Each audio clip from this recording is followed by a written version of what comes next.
I thought coming home to an empty house on Christmas Eve was the ultimate betrayal. I finally stood at the front doorway of my family $15 million estate in Atlanta. The only person home was my 82-year-old grandfather, sitting motionless in his wheelchair in the dark. A sticky note on the kitchen counter told me my parents and brother had flown to Paris for the holidays, leaving me behind to change his diapers before shipping him off to a cheap nursing home. They thought they had won. They thought they had finally discarded the family disappointment. But then my grandfather, who supposedly had severe dementia, stood up from his wheelchair, looked me dead in the eye, and asked if I was ready to destroy them. Exactly 1 week later, my family returned home screaming and begging for mercy. The freezing air hit me the moment I unlocked the front door. There were no holiday lights blinking in the windows, just the hollow silence of a house that felt more like a museum. My name is Morgan. I am 32 years old and I work as a forensic accountant. For the past decade, my family has treated my career choice like an absolute disease. My father Reginald and my brother Jamal run our family logistics empire. They wanted me to manage their books and look the other way when the numbers did not add up. Because I refused to compromise my professional ethics, I became the ultimate stain on our family legacy. The grand living room was pitch black except for the moonlight spilling across the hardwood. In the corner sat my grandfather Elias. Now he was slumped in his wheelchair, staring blankly at the wall. I walked into the kitchen to turn on the lights and saw a bright yellow sticky note slapped right onto the granite island. I picked it up. Morgan, we flew to Paris for the holidays. Lock the doors. St. Jude Nursing Facility is coming for the old man on the 26th.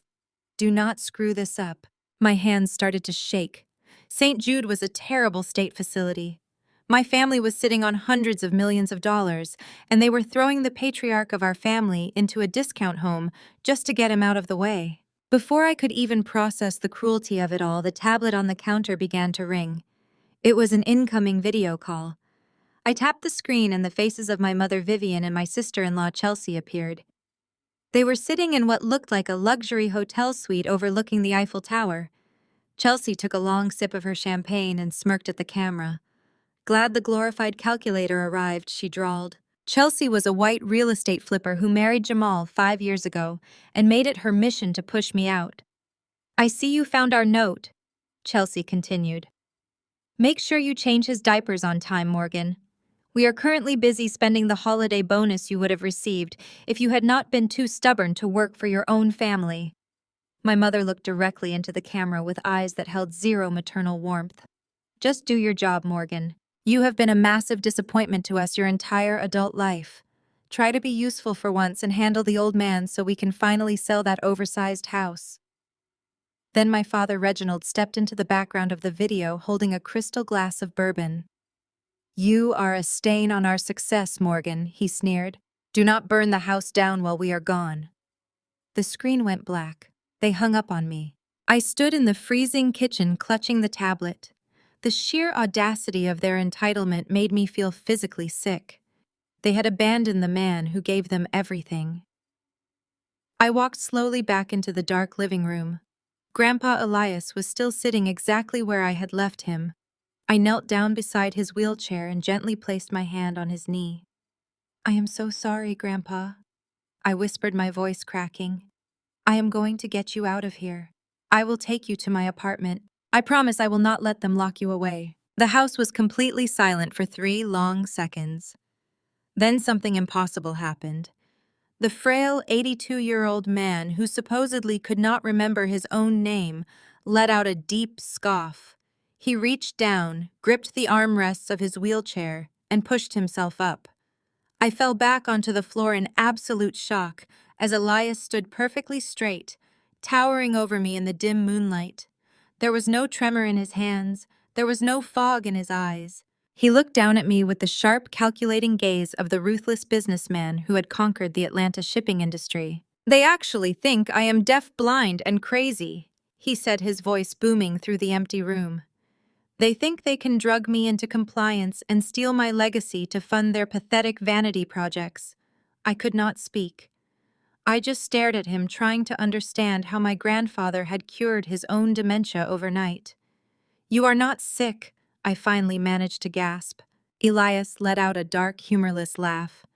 "I started faking the memory loss 8 months ago, Morgan. I needed to see exactly what kind of snakes I was raising in this house. I needed to see how deep the rot went before I burned the entire nest to the ground." He turned back to face me, and the intensity in his expression sent a shiver down my spine. "And they have happily dug their own graves." He reached out his hand and pulled me up from the floor. "I need a forensic accountant," he said softly. "I need the smartest woman in this family to help me follow the money. Tell me, Morgan, did you bring your laptop?" I looked at the man who had taught me everything about integrity. I looked at the empty house my parents had abandoned. A fierce, sudden energy replaced every ounce of sadness in my body. "Yes, Grandpa," I proudly replied. "I brought it." A dangerous smile spread across his face. "Good," he quietly said. "Shall we begin ripping this empire from their greedy hands, my brilliant girl, right now?" I always knew my family was cold, but I never thought they were capable of leaving an 82-year-old man to freeze in the dark on Christmas Eve. I stood in the grand foyer of our $15 million estate in Buckhead, Atlanta, gripping a handful of gift bags until my knuckles turned white. There were no holiday lights blinking in the windows, no smell of roasted pine or cinnamon, and absolutely no sound. "My name is Morgan. I am 32 years old, and for the past 10 years, I have been the undisputed black sheep of my wealthy family. I work as a forensic accountant. In a family that built a logistics empire on shady handshake deals and creative bookkeeping, a daughter who specializes in finding missing money is treated like a contagious disease. My father, Reginald, and my older brother, Jamal, wanted me to manage their accounts and look the other way when the numbers did not add up. Because I refused to compromise my professional ethics, I became the ultimate stain on our carefully curated legacy. The freezing air hit my face as I walked deeper into the pitch-black living room. In the far corner, illuminated only by the pale moonlight spilling across the expensive hardwood floor, sat my grandfather, Elias. He was slumped in his wheelchair, staring blankly at the wall, wrapped in a thin wool blanket. I dropped my bags and rushed into the massive chef kitchen to turn on the lights. That was when I saw it. A bright yellow sticky note slapped carelessly right onto the center of the granite island. I picked it up, my stomach twisting into a tight knot as I read my mother's elegant handwriting. "Morgan, we flew to Paris for the holidays. Lock the doors. St. Jude Nursing Facility is coming for the old man on the 26th. Do not screw this up." My hands started to shake uncontrollably. St. Jude was a notoriously underfunded state facility, the kind of place that smelled of bleach and despair. My parents were sitting on hundreds of millions of dollars, living in a mansion with 12 bedrooms, and they were throwing the patriarch of our family into a discount home just to get him out of the way so they could sell the estate. Before I could even process the sheer cruelty of their actions, a tablet resting on the kitchen counter began to vibrate. The screen lit up with an incoming video call. The caller ID read, "Paris Suite." I tapped the green button, and the smug, smiling faces of my mother, Vivian, and my sister-in-law, Chelsea, filled the screen. They were lounging in what looked like a luxury penthouse, the glittering lights of the Eiffel Tower visible through the floor-to-ceiling windows behind them. Chelsea took a slow, deliberate sip of her champagne and smirked at the camera. Glad the glorified calculator finally arrived, she drawled, her voice dripping with absolute condescension. Chelsea was a white real estate flipper who had married my brother Jamal 5 years ago. From the moment she entered our family, she had made it her personal mission to push me out, constantly parading her privilege and acting like she owned our legacy. "I see you found our little note," Chelsea continued, adjusting her designer sunglasses. "Make sure you change his diapers on time, Morgan. We are currently very busy spending the massive holiday bonus you would have received if you had not been too incredibly stubborn to work for your own flesh and blood." My mother leaned into the frame, looking directly into the camera with eyes that held absolutely zero maternal warmth. "Just do your job, Morgan. You have been a massive disappointment to us your entire adult life. Try to be useful for once and handle the old man quietly so we can finally sell that oversized house without any legal complications." Then my father, Reginald, stepped into the background of the video, swirling a crystal glass of expensive bourbon. "You are a stain on black excellence, Morgan," he sneered, his voice heavy with disgust. "Do not burn the house down while we are gone, and tell that old fool to pack light." The screen went black. They hung up on me. I stood alone in the freezing kitchen, clutching the tablet so hard I thought the glass might crack under my fingers. The sheer audacity of their entitlement made me feel physically sick. They had completely abandoned the man who gave them everything, the man who built this empire from nothing during segregation, all so they could sip champagne in France. I walked slowly back into the dark living room, fighting back a wave of overwhelming tears. Grandpa Elias was still sitting exactly where I had left him, perfectly still. I knelt down beside his wheelchair on the cold floor and gently placed my hand over his frail knees. "I am so sorry, Grandpa," I whispered, my voice breaking under the weight of the betrayal. "I am going to get you out of here right now. I will take you to my apartment. I promise I will not let them lock you away in that place." The grand room was completely silent for 3 long seconds. The only sound was the distant wind rattling the large glass windows. Then something entirely impossible happened. The frail 82-year-old man, who supposedly could not remember his own name or feed himself, let out a deep, humorless scoff. He reached down, gripped the heavy armrests of his wheelchair, and pushed himself up. I fell back onto the floor in absolute shock as Elias stood perfectly straight, towering over me in the dim moonlight. There was no hesitation in his movements. There was no tremor in his hands. There was absolutely no fog in his eyes. He looked down at me with the sharp, calculating, and predatory gaze of the ruthless businessman who had conquered the southern shipping industry. "They actually think I am deaf, blind, and crazy," he said, his voice booming with authority through the empty room. "They think they can drug me into compliance and steal my legacy to fund their pathetic vanity projects." I could not speak. I just stared at him, trying to understand how my grandfather had seemingly cured his own severe dementia overnight. "You are not sick," I finally managed to gasp, my heart pounding in my chest. Elias let out a dark laugh that sent chills down my spine. "I started faking the memory loss 8 months ago, Morgan. I needed to see exactly what kind of snakes I was raising in this house. I needed to see how deep the rot went before I burned their entire nest to the ground." He turned back to face me, and the raw intensity in his expression took my breath away. "And they have happily dug their own graves tonight." He reached out his strong hand and pulled me up from the floor.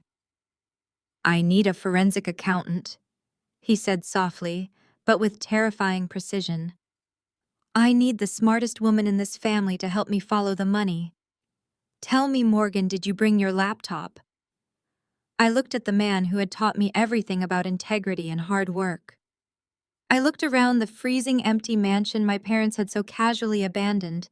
A fierce sudden energy replaced every single ounce of sadness in my body. "Yes, Grandpa," I proudly replied, standing as tall as he did. "I brought it." A dangerous smile spread across his weathered face. "Good," he quietly said. "Shall we begin ripping this empire from their greedy hands, my brilliant girl?" I locked the deadbolt and watched through the frosted glass as Preston and his 2 hired thugs scrambled across the snow-covered driveway. I leaned my forehead against the cold wood, taking a deep, stabilizing breath. "You handled that beautifully, Morgan," my grandfather said, breaking the silence. I turned to see Elias, standing perfectly upright, his hands clasped behind his back. The fragile, helpless old man from an hour ago was completely gone. In his place stood the titan of industry, who had built the largest black-owned shipping fleet in the Southeast. "We do not have much time," he continued, his tone shifting from pride to pure business. "Preston is a coward, but my son pays him too much money to give up easily. Reginald and Vivian will know we pushed back by morning. We need to secure the assets before the sun comes up. Follow me." He walked past the grand staircase and headed straight for the west wing of the estate. I grabbed my laptop bag and hurried after him. He led me to his private study, a massive room lined with floor-to-ceiling bookshelves filled with leather-bound volumes and shipping manifests dating back to the 1970s. Elias stepped inside and closed the heavy double doors behind us, throwing the brass lock. He walked over to the center of the room, where a massive hand-woven Persian rug lay under a heavy mahogany coffee table. To my absolute astonishment, my 82-year-old grandfather gripped the edge of the table and pushed it aside with a grunt of exertion. He then knelt down and rolled back the thick rug, exposing the dark hardwood floor beneath. He ran his fingers along the grain of the wood, counting the planks from the left wall. When he reached the seventh plank, he pressed his thumb hard against a seemingly invisible knot in the wood. A soft mechanical click echoed in the quiet room. The floorboard popped up by a fraction of an inch. He pried it back, revealing a hidden compartment set deep into the foundation. Inside was a sleek, matte black biometric safe. He pressed his thumb against the glowing green scanner. A secondary retinal scanner popped out of the safe housing. He leaned down, letting the red laser sweep across his eye. The heavy steel door hissed open with a pneumatic release. He reached inside and pulled out 3 thick physical ledgers and 2 encrypted solid-state drives. He set them on his desk and gestured for me to sit in his high-backed leather chair. Jamal thinks he is a business genius, Elias said, his voice dripping with disgust, as I pulled my laptop from my bag. Your brother struts around Atlanta in bespoke suits, hosting expensive dinners and giving interviews about generational wealth, but he is a fool, Morgan. For the last 2 years, our profit margins have been vanishing. We were losing long-standing contracts to competitors who magically knew our exact bidding numbers. Our operating costs skyrocketed while our revenue flatlined. I connected the first encrypted drive to my laptop and launched my forensic auditing software. The screen illuminated my face with rows of dense financial data. I tried to review the accounts. Elias continued pacing the room. But your father and your brother locked me out of the digital systems 6 months ago. They claimed it was for my own protection because I was supposedly forgetting my passwords. That is when I knew the company was being bled dry from the inside. I started feigning the dementia to lower their guard. I needed them to stop seeing me as a threat so they would get sloppy. I needed to see exactly how deep the rot went. I stared at the screen, my fingers flying across the keyboard. The financial architecture was a disaster, but it was not just a case of Jamal making poor business decisions.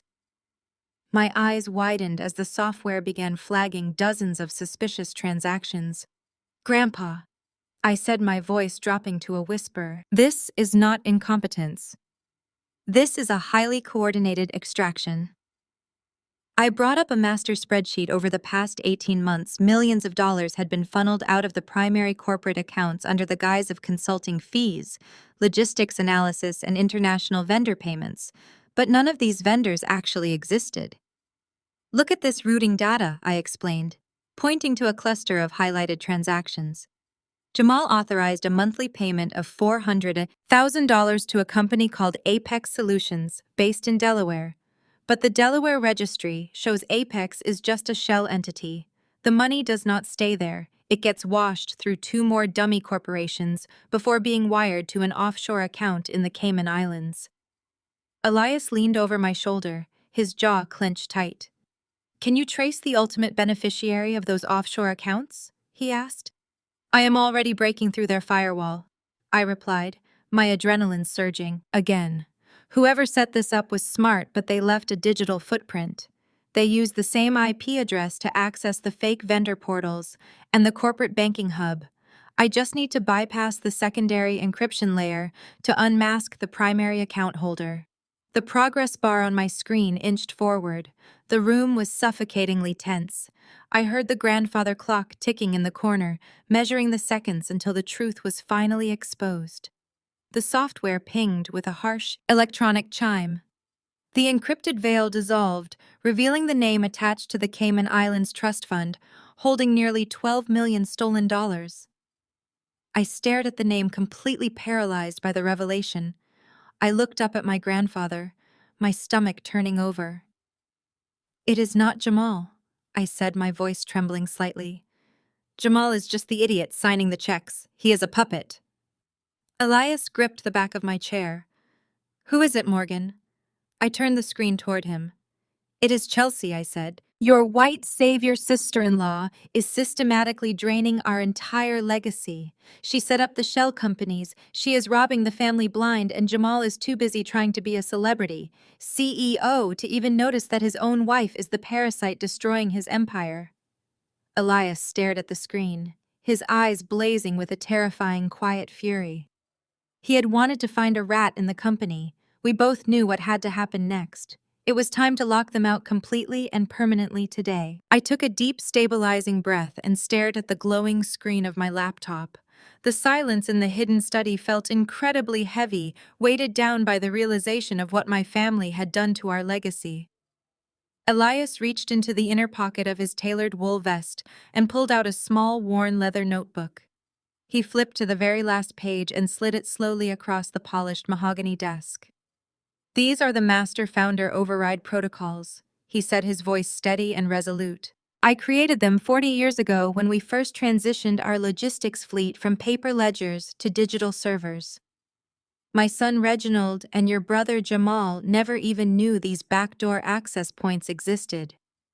They were always too busy posing for magazine covers and hosting charity galas to understand the actual technical architecture of the company they were rapidly ruining." I carefully typed the long, complex sequence of alphanumeric characters into the central administrative portal of the corporate banking hub. The system paused for an agonizing fraction of a second before the screen flashed a brilliant green. "Total administrative access granted." I was instantly bypassed past the Chief Financial Officer security clearances and dropped straight into the central nervous system of the entire family empire. The sheer scale of the financial bleeding was even more staggering when viewed from the master dashboard. I navigated through the executive corporate card accounts and saw the pending charges flooding in from Paris. Thousands of dollars were being hemorrhaged by the hour funding their lavish holiday, while they believed my grandfather was rotting away in the dark. I looked across the desk at Elias. He gave me a single firm nod. It was time to sever the parasite from the host. My fingers flew across the keyboard with clinical, ruthless precision. First, I targeted the executive tier credit lines. I selected the elite black cards belonging to Jamal, Chelsea, Reginald, and my mother, Vivian. With one decisive keystroke, I revoked their authorization limits entirely and flagged every single card as compromised. Next, I moved to the primary corporate operating accounts. Using my authority and credentials as a certified forensic auditor, I initiated a massive internal fraud lockdown protocol. I submitted the Cayman Islands routing numbers and the fake Delaware shell companies as direct evidence of active embezzlement, effectively freezing all outbound and inbound international transfers. Every single liquid asset tied to my family names was instantly paralyzed. The empire was officially on total lockdown. Thousands of miles away in the heart of Paris, the winter afternoon was cold, but the inside of the exclusive Chanel boutique on Avenue Montaigne was warm and saturated with the scent of extreme luxury. I could only imagine the chaotic scene unfolding as I watched the transaction attempts ping across my monitoring screen. Chelsea was likely standing at the polished glass display counter, acting as if she owned the entire city of Paris. According to the pending transaction logs updating live on my laptop, she was attempting to purchase a vintage diamond and sapphire necklace priced at exactly $100,000. My mother, Vivian, was undoubtedly standing right next to her, sipping complimentary champagne and browsing for matching diamond earrings to complete the ensemble. They were celebrating their supposed glorious victory. They thought they had successfully dumped my grandfather into a decaying, abusive nursing home and left the family failure behind to clean up their mess. They truly believed they had secured absolute, uncontested control over the family fortune forever. The boutique manager would have processed Chelsea corporate black card with a polite, deferential smile, expecting the massive transaction to sail through as it always effortlessly did. But this time, the digital terminal would have beeped with a harsh red error message. Declined. I watched the live server log as the anxious manager attempted the transaction a second time. Declined. Code 403. Account frozen due to suspected fraudulent activity. I could perfectly picture the arrogant scowl forming on Chelsea's face as she berated the store manager, demanding they run the card again and threatening to have them fired for their sheer incompetence. When the third attempt inevitably failed, she would have turned to my mother in a panic. Vivian, always eager to prove her endless wealth and superiority to the retail workers, would have confidently pulled out her own platinum card to cover the extravagant purchase. The server log blinked again as Vivian's card was swiped. Declined. The panic must have set in immediately. I watched the system flag another desperate attempt, this time from my father Reginald. He was trying to authorize a $50,000 wire transfer from a separate corporate operational account to cover their luxury hotel suite and upcoming private dining reservations. Declined. In less than 2 minutes, the harsh reality of their situation began to crush their Parisian fantasy. They were standing in one of the most expensive boutiques in the entire world, surrounded by elite staff and judgmental onlookers, and they suddenly possessed the purchasing power of absolute zero. Then the secondary digital alerts triggered. My laptop chimed softly as the banking system automatically dispatched automated fraud warnings. Jamal's phone would be exploding right now. I watched the notification logs roll in, tracking the messages being sent to his device. Account suspended, wire transfer blocked, credit line revoked, federal investigation pending. The heavy silence in my grandfather's study was broken by the sharp, harsh buzzing of my cell phone resting on the desk. The caller ID flashed an international number. It was Jamal. Elias leaned back in his tall leather chair, crossing his arms over his chest and gesturing toward the device for me to answer it. I tapped the screen and put the call on speakerphone. Morgan. What the hell did you just do? Jamal screamed, his voice echoing frantically through the quiet room. The sophisticated, calm facade he usually maintained for the business world was completely gone, replaced by raw, unfiltered panic. I am standing in the middle of a damn store and every single card is declining. The bank just sent me 30 automated messages about fraud lockdowns. Call the chief financial officer and fix this computer glitch right now. I leaned forward, resting my elbows on the cool mahogany desk. I spoke in the calmest, most detached professional voice I could possibly muster. There is no computer glitch, Jamal. I triggered those fraud alerts myself. What are you talking about? He yelled, the absolute desperation bleeding heavily into his tone. You do not have the authority to trigger anything. You are just a glorified accountant. Turn the cards back on before I have you thrown out of the house. I am a forensic auditor. I corrected him smoothly and effortlessly. And as a licensed financial professional, it is my legal and ethical obligation to report massive systemic embezzlement when I uncover it. It seems someone has been funneling millions of dollars of corporate revenue into offshore shell companies in the Cayman Islands under the guise of fake consulting fees. The bank considers that a severe federal crime, Jamal. As the acting chief executive officer, you are currently their primary suspect. The line went dead silent for a fraction of a second. Then I heard Chelsea's shrill, panicked voice screaming in the background, demanding to know why the store manager was asking them to leave the boutique and calling security. She was throwing an absolute tantrum, realizing her limitless shopping spree was permanently over. You listen to me, you worthless failure! Reginald's voice suddenly boomed through the speaker, having clearly snatched the phone from Jamal's hands. You are going to call the bank and reverse this immediately, or I swear to God I will make sure you never work in this state again. We are stranded in Europe. We have no cash. We cannot even pay for the hotel room. I took a slow sip of the cold water sitting on the desk, thoroughly enjoying the absolute desperation radiating from my father's voice. That sounds like a terrible personal problem, Reginald, I replied coldly, explicitly, refusing to call him Dad. Maybe you should try flying standby on a budget airline. Or better yet, maybe Chelsea can ask her personal fitness trainer to wire back some of those stolen millions to cover your hotel bill. There was a sharp, sudden gasp from the other end of the line, followed by the loud sound of a phone dropping and frantic scuffling. I pressed the red button and ended the call, leaving them stranded, penniless, and completely exposed on another continent. The satisfaction of disconnecting that call was immense, but I knew my family would not simply sit in Paris and accept defeat. Chelsea was a creature of absolute privilege, and when her money was threatened, her first instinct was always to send someone else to do her dirty work. My grandfather and I sat in the study, monitoring the active security cameras that surrounded the $15 million estate. The winter wind was howling outside, masking the ambient noise of the city.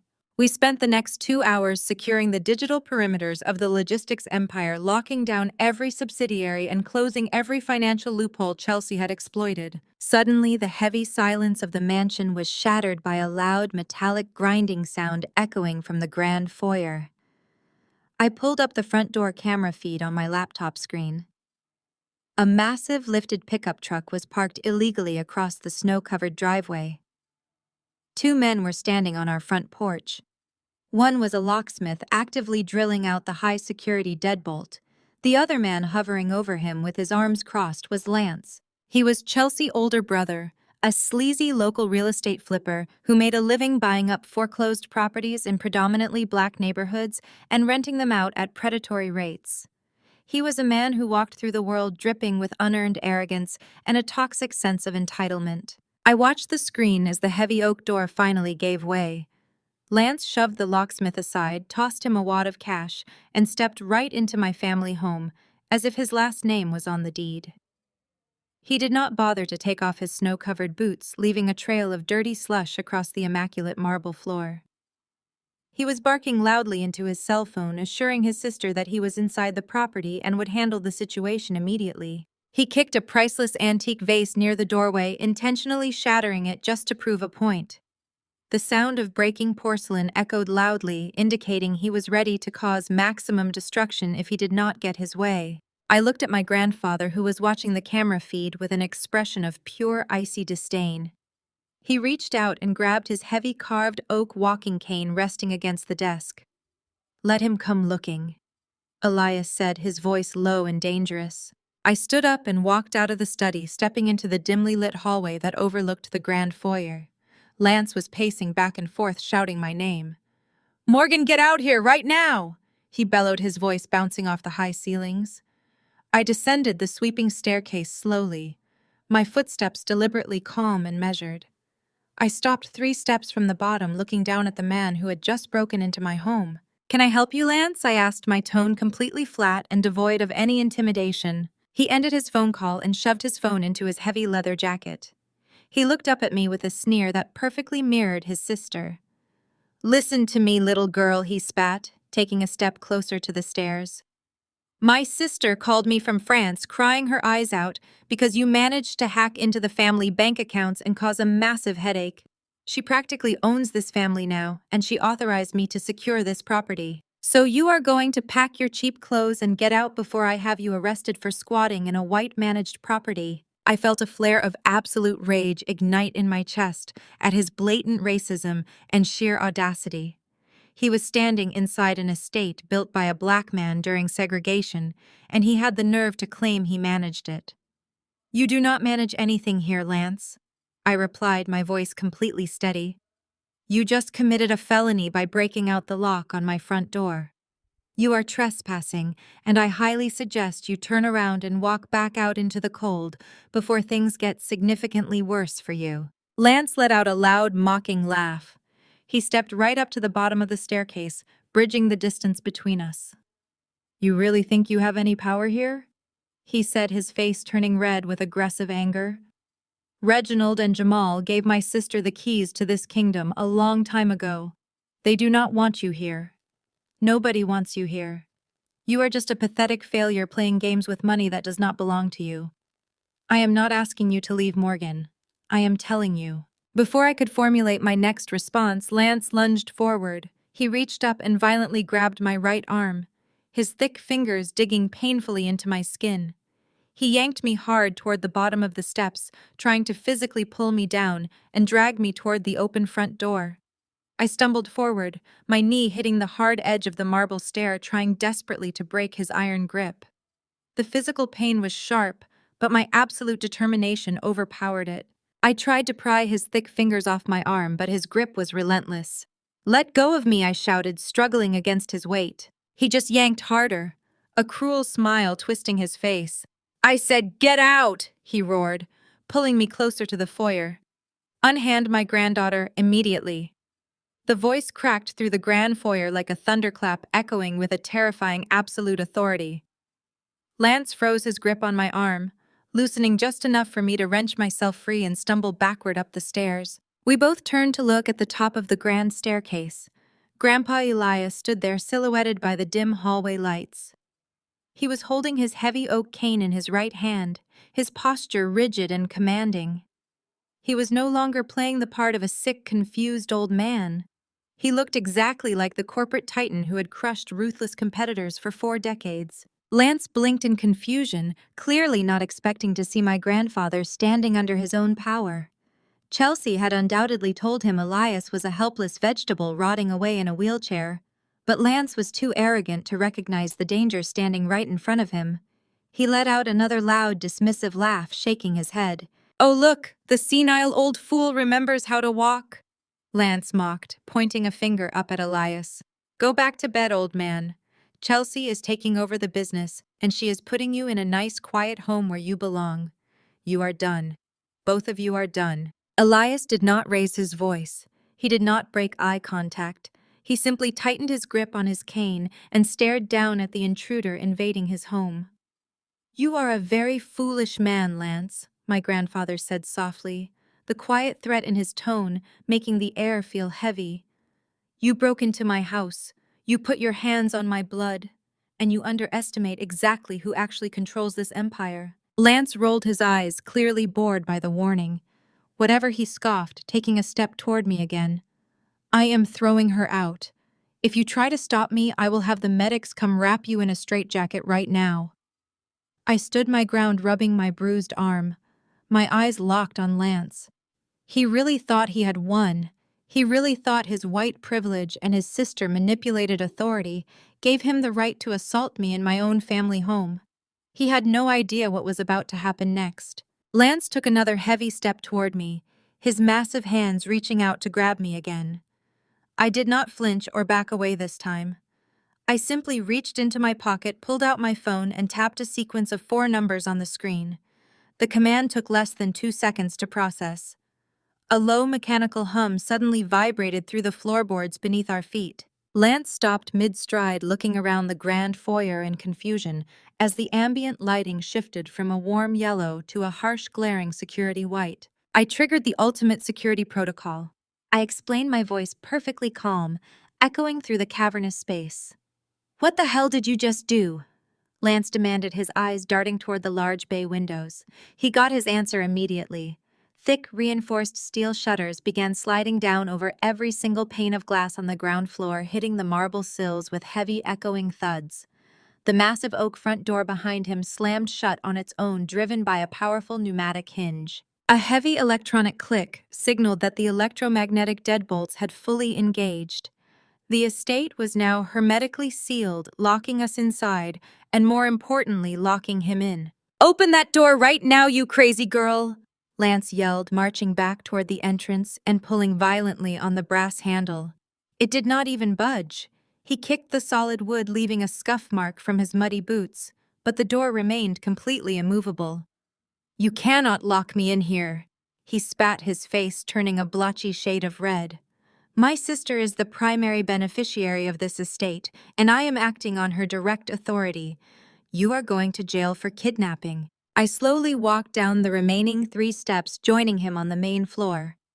My grandfather Elias stepped up right beside me, leaning heavily on his carved oak cane, but looking absolutely invincible. He reached inside his tailored vest and pulled out a crisp, freshly folded document bearing a bright gold seal. He handed it to me, without taking his eyes off the intruder who was currently sweating in our foyer. "You see, Lance," I said, holding up the document so he could see the official state watermark embossed on the thick paper.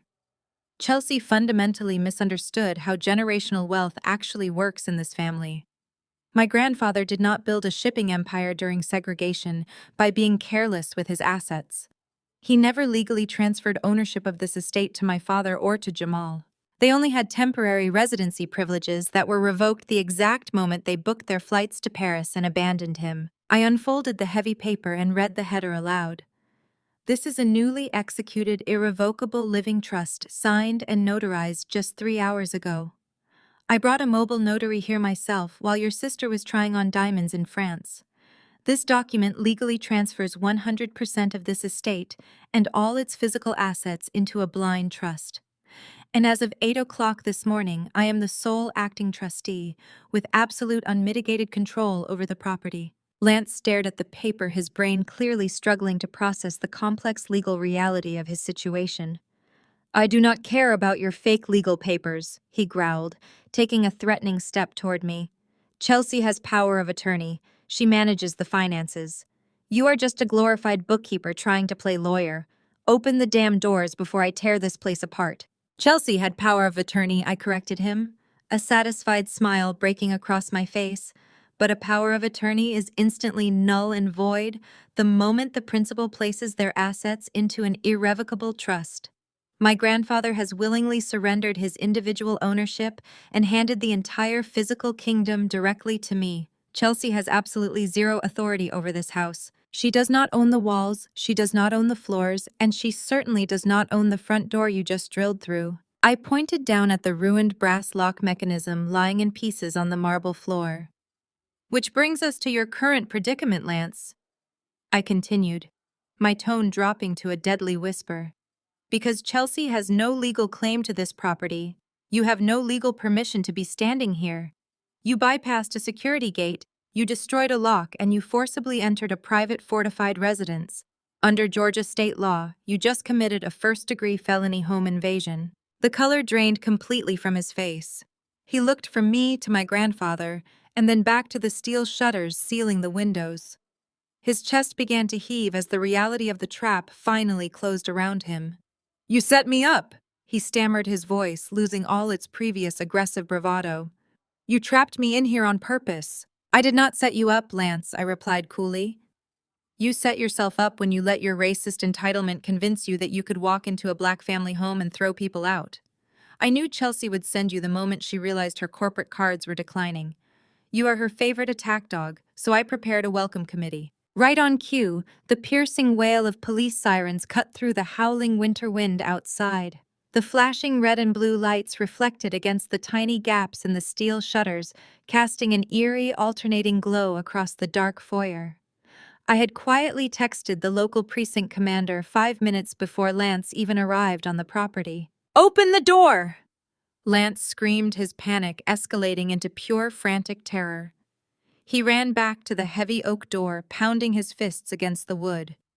You cannot do this. My sister will sue you. She will ruin you. You hear me? She will destroy your entire life. I tapped another command on my phone screen, disengaging the electromagnetic lock on the front entrance, just as heavy knocking echoed from the other side. The door swung open, revealing 3 Atlanta police officers standing on the snow-covered porch. They immediately drew their tasers, pointing the red lasers directly at Lance. Get down on the ground, the lead officer shouted, stepping into the foyer and assessing the broken lock on the floor. Hands behind your back right now. I am supposed to be here, Lance shrieked, dropping to his knees as 2 officers grabbed his arms and shoved him roughly face first against the cold marble floor. You are arresting the wrong person. She is the one stealing the house. My sister is going to have all of your badges. The officers ignored his frantic, entitled whining. The harsh metallic click of the handcuffs echoing in the grand foyer was the most satisfying sound I had heard all year. I stood beside my grandfather, watching coldly as they hauled the arrogant intruder to his feet and dragged him out into the freezing winter night. The white night was gone, leaving behind a much more dangerous mess. The heavy oak door slammed shut, echoing with a final resounding thud as the police officers dragged Lance down the front steps. The blinding red and blue lights faded into the distance, leaving the grand foyer bathed in the stark, glaring illumination of the security protocol I had initiated. The silence that settled over the estate was profound. It was the kind of quiet that follows a massive storm. My grandfather Elias stood beside me, his breathing slightly labored, but his posture still radiating an unbreakable strength. We had won the battle, but the war was far from over. I looked down at the ruined brass lock mechanism scattered across the pristine marble floor and the trail of dirty slush Lance had tracked into our home. I let out a long sigh and bent down to begin picking up the jagged pieces of the priceless antique vase he had kicked over. As I swept the broken porcelain into a small pile, my eyes caught sight of something sliding out from beneath the edge of the hallway runner. It was a thick manila envelope. It must have slipped out of the inner pocket of Lance's heavy leather jacket when the officers shoved him forcefully against the floor. I reached out and picked it up. The paper was slightly damp from the melting snow. In the top left corner, printed in a sterile corporate font, was the logo for the St. Jude nursing facility. I frowned, brushing the dirt off the cover. I assumed it was just the standard intake paperwork Chelsea had instructed her brother to drop off, ensuring the facility would come collect my grandfather the day after Christmas. I slid my finger under the glued flap and tore it open, pulling out a thick stack of medical and legal documents. I wanted to review the specific admission dates and financial terms Chelsea had arranged. I flipped past the first few pages of generic liability waivers and standard care agreements, but as I reached the middle of the stack, my hands suddenly froze. The blood in my veins turned to absolute ice. Stapled to the back of the intake packet was a comprehensive terminal medical directive. It included a strict "do not resuscitate" order. I stared at the bottom line of the page. There was a signature meant to belong to my grandfather, but the looping cursive was a blatant, careless forgery. My eyes darted to the next page, which outlined the specific pharmaceutical care plan authorized by a private concierge doctor I knew my parents kept on their payroll. It was not a standard medication schedule for an 82-year-old man with dementia.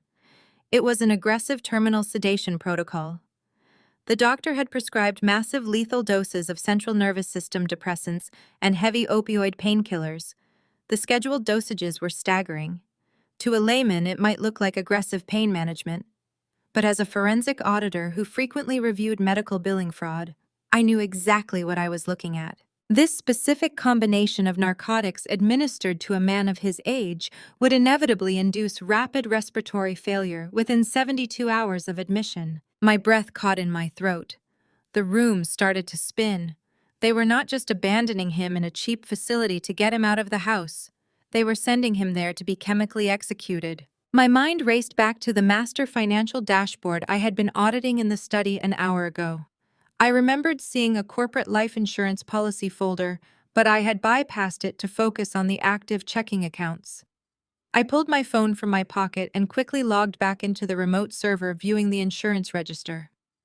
Elias had a massive key person insurance policy established decades ago. The payout was a staggering $20 million. But the specific stipulations dictated that the funds would only be released upon natural or medically supervised death. If he died in a facility under the care of a licensed physician prescribing authorized medication, the insurance company would not launch a suspicious death investigation. It would simply look like an old sick man passing away peacefully in his sleep. Chelsea and my parents had orchestrated a perfect, undetectable murder to collect the final $20 million before the company fully went under. "Morgan, what is it?" my grandfather asked, his voice cutting through my rising panic. He was watching my face, carefully reading the sheer terror radiating from my expression. I could not speak. I slowly walked over to where he stood and handed him the manila envelope. I watched his eyes scan the medical directives and the forged signatures. I watched him read the heavy medication dosages and the name of the private doctor my father had paid to write the prescriptions. I have seen men break in the corporate boardroom. I have seen executives cry when their embezzlement was exposed. But nothing could have prepared me for the sight of my grandfather shattering right in front of me. The titan of the Southern logistics industry, the man who had stared down violent segregationists and ruthless competitors, suddenly looked incredibly small. He dropped his heavy oak cane. It clattered loudly against the marble floor. He sank down onto the bottom step of the grand staircase, burying his face in his large, weathered hands. His shoulders began to shake. A deep, agonizing sob tore its way out of his throat. It was not the sound of fear. It was the sound of utter, absolute heartbreak. His own son, Reginald, The boy he had raised, protected, and handed an empire to had sat in a room with Chelsea and actively plotted his murder.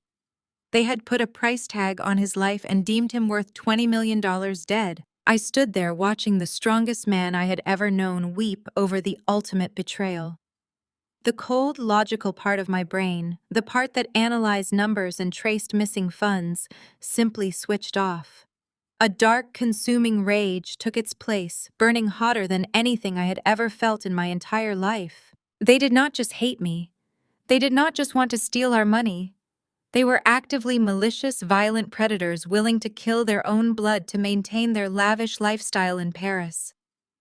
I knelt down beside my grandfather and wrapped my arms around his shaking shoulders. I pulled him close, letting him cry into my jacket.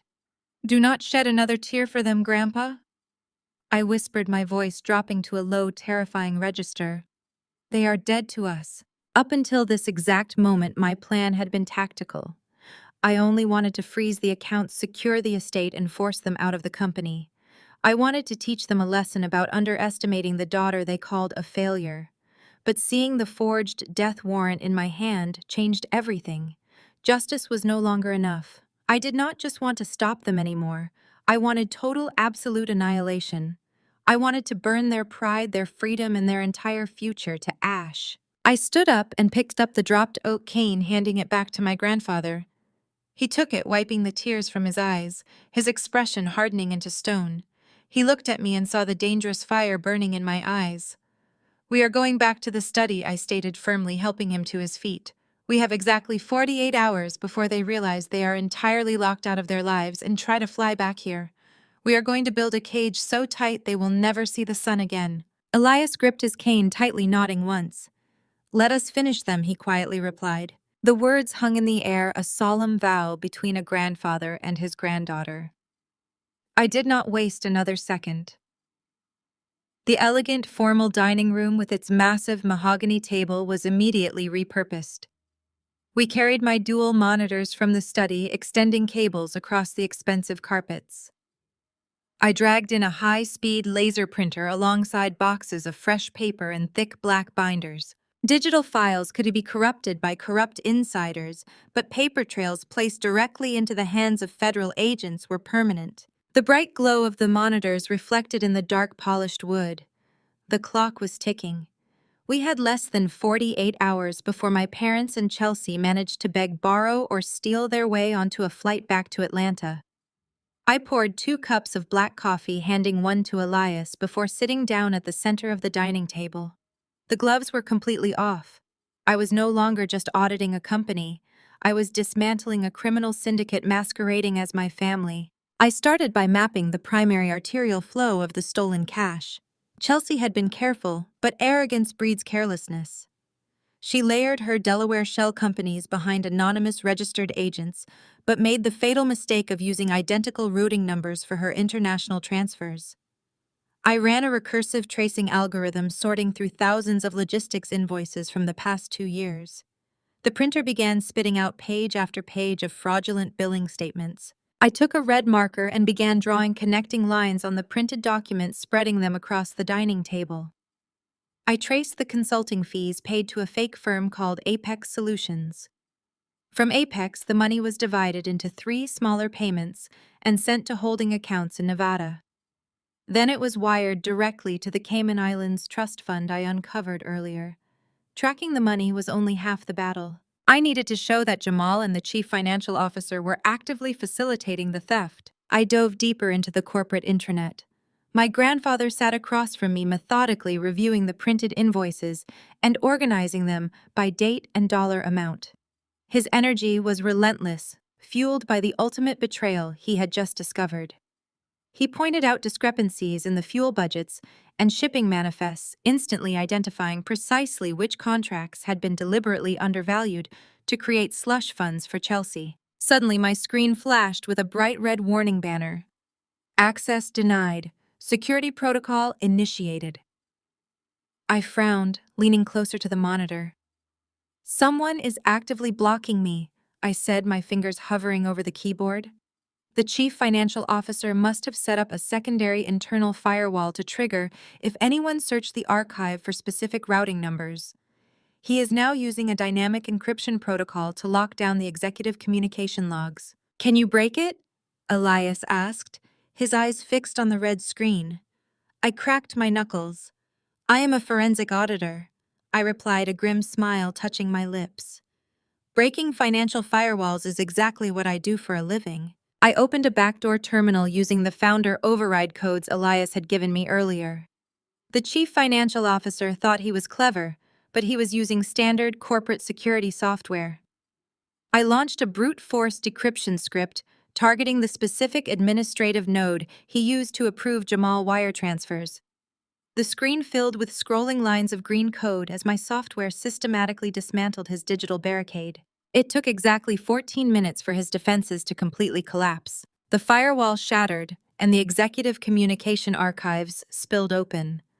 I gasped as I read the internal emails between Chelsea and the chief financial officer. They were not even trying to hide it in their private messages. Chelsea sent direct instructions outlining exactly how much money to siphon from the employee pension fund to cover offshore accounts. The chief financial officer replied confirming the transfer and reminding her about his 20% cut for facilitating the transaction. They were stealing from the hard-working employees who had kept this company running for decades. I highlighted the entire email chain and sent it to the printer. The sun began to rise over the Buckhead estate, casting a cold, pale light through the large windows, but neither Elias nor I stopped working. The dining room table was now completely covered in a sea of documents, organized into neat, highly damning stacks. My eyes burned from staring at the monitors, and my hands cramped from typing, but pure adrenaline made sleep absolutely impossible. I began compiling the master dossier. It was no longer just a financial report. It was a comprehensive, meticulously documented criminal indictment. I created the first section detailing wire fraud and tax evasion, providing exact dates, account numbers, and authorization signatures. The second section outlined the corporate embezzlement, showing how Jamal negligence and active corruption had drained the company assets. The final section was the most important. I placed the falsified terminal medical directive and the lethal medication protocol into a clear plastic sleeve. I attached payment records showing my father Reginald transferring $50,000 to the corrupt private doctor who wrote the prescriptions. I titled this section Conspiracy to Commit Murder and Insurance Fraud. By the time the second night fell, we had compiled a staggering 500-page dossier. It was bound in thick black folders, heavy with the weight of inescapable truth. Every single shred of evidence was cross-referenced, verified, and backed up on 3 separate encrypted drives. There was no ambiguity. There was no room for high-priced defense attorneys to claim ignorance or clerical errors. The cage was fully constructed and the steel bars were entirely welded shut tight. I sat back in my chair, rubbing my exhausted eyes. I looked across the dining table at my grandfather. He was running his hand over the thick black binder containing the medical directives. His expression was impossible to clearly read, a complex mixture of profound sorrow and absolute unyielding resolve. "It is done, Grandpa," I softly whispered now. Elias slowly lifted his head. He looked around the grand dining room at the crystal chandeliers and the expensive artwork paid for by decades of his own blood, sweat, and tears. He looked at the mountain of evidence proving that his own flesh and blood had plotted to end his life for a payout. "Send it, Morgan," he said, his voice carrying the finality of a judge delivering a sentence. "Burn it all down." I placed my finger on the trackpad. I did not hesitate. I did not feel a single ounce of guilt or regret. I firmly pressed the button. The screen confirmed the encrypted transmissions had been successfully delivered to the respective federal agencies. The trap was officially armed. Now all we had to do was wait for the rats to finally come home. The encrypted transmissions were successfully delivered to the federal agencies, but my work was not entirely finished. Putting my family in federal prison would take away their freedom, but it would not take away the one thing they valued above all else: their pride. Reginald and Jamal had spent the last decade parading around Atlanta, posing for magazine covers and attending exclusive galas acting as if they were self-made billionaires. They built their entire social identity on the foundation of the logistics empire they were actively destroying. I wanted to strip them of that false prestige. I wanted them to return to the city completely, utterly penniless, and officially ousted from the company registry. I turned away from the dual monitors and looked at my grandfather. "The criminal charges are filed," I said, my voice steady and resolute in the quiet dining room. "But they still technically hold 30% of the corporate equity. If the company goes into federal receivership during the investigation, their high-priced defense lawyers might try to freeze those shares and liquidate them for massive legal funds. We need to legally separate them from the corporate entity before the sun comes up." Elias slowly nodded, his expression hardening into absolute stone. He pointed his weathered finger toward the stack of heavy leather-bound ledgers we had pulled from the hidden floorboard safe earlier that night. "Open the oldest book," he instructed, his voice dropping to a low rumble. "Look at the original founding bylaws I drafted 40 years ago when I first incorporated the business." I pulled the heavy, cracked leather book across the mahogany table. The pages were yellowed and fragile, filled with meticulous handwritten legal jargon from a time when black business owners had to protect themselves against constant hostile takeovers and systemic discrimination. I carefully turned the thick pages, scanning the dense paragraphs until I reached a specific section titled Shareholder Conduct and Termination. "Read it aloud," Elias commanded, his eyes fixed on the flickering light of the crystal chandelier above us. I traced my finger under the faded ink. It was a comprehensive, deeply ironclad morality clause. It stated that any shareholder, executive, or board member found engaging in systemic fraud, gross financial misconduct, or any conspiracy that threatens the life or liberty of the primary founder automatically and immediately forfeits their entire equity stake. The shares are to be rendered completely void without any financial compensation and instantly returned to the central corporate treasury. A cold, triumphant smile spread across my face. This was the ultimate kill shot. My grandfather had built a self-destruct button into the corporate DNA 4 decades ago, just in case anyone ever tried to steal his life work. He had designed it to protect the company from outside predators, but he never imagined he would have to use it to eradicate his own flesh and blood. They triggered the clause the exact moment Reginald authorized the payment to the corrupt private doctor. I explained, my mind racing with the legal implications. By conspiring to authorize a lethal medication protocol to collect your life insurance, they committed a direct attack on the primary founder. The embezzlement and wire fraud are just the secondary triggers. We do not even need a judge to approve this action.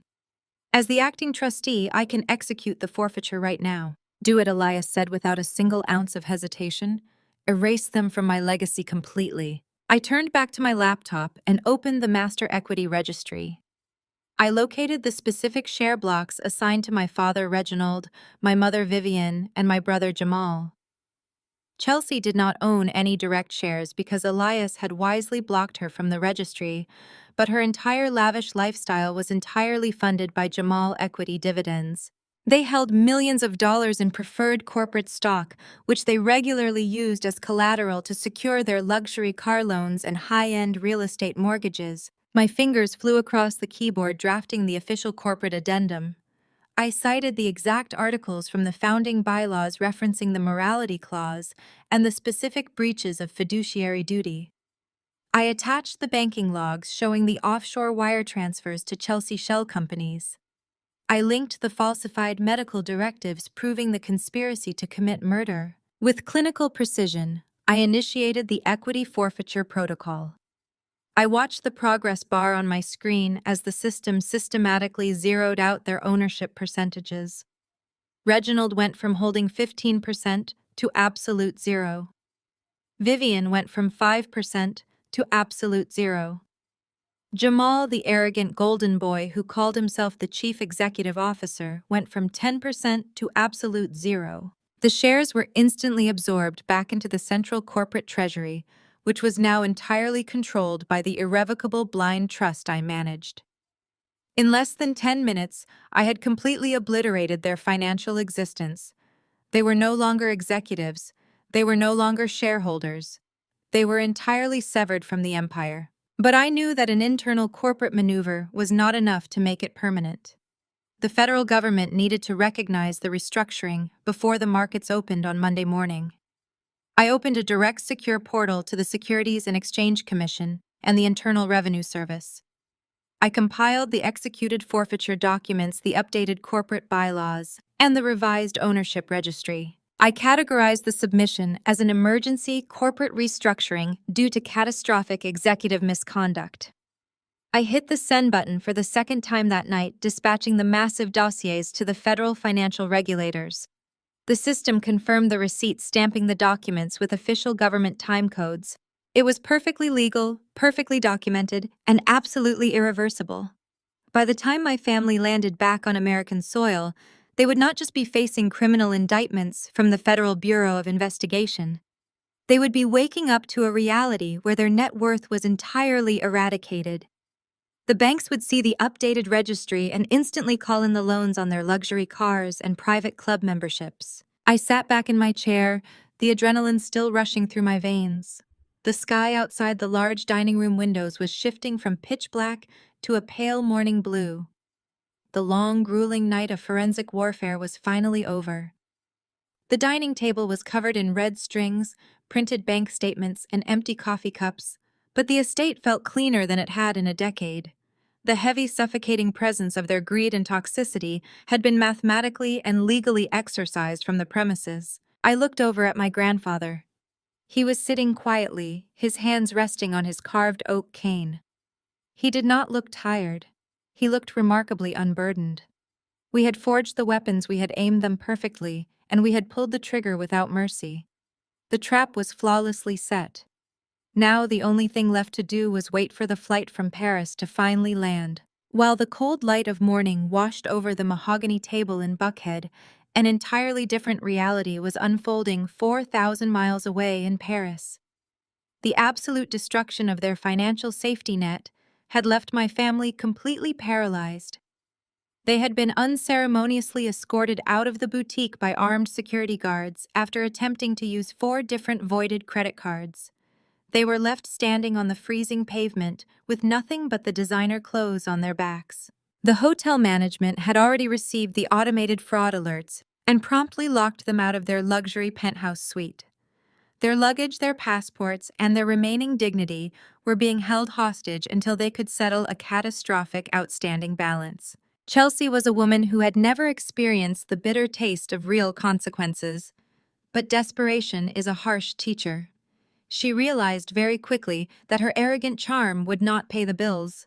She removed her custom diamond-encrusted watch from her wrist. It was a gift Jamal had purchased using stolen corporate funds just 6 months prior. She dragged my brother through the winding back streets of the city until they found a high-end pawnbroker who was willing to exploit their obvious panic.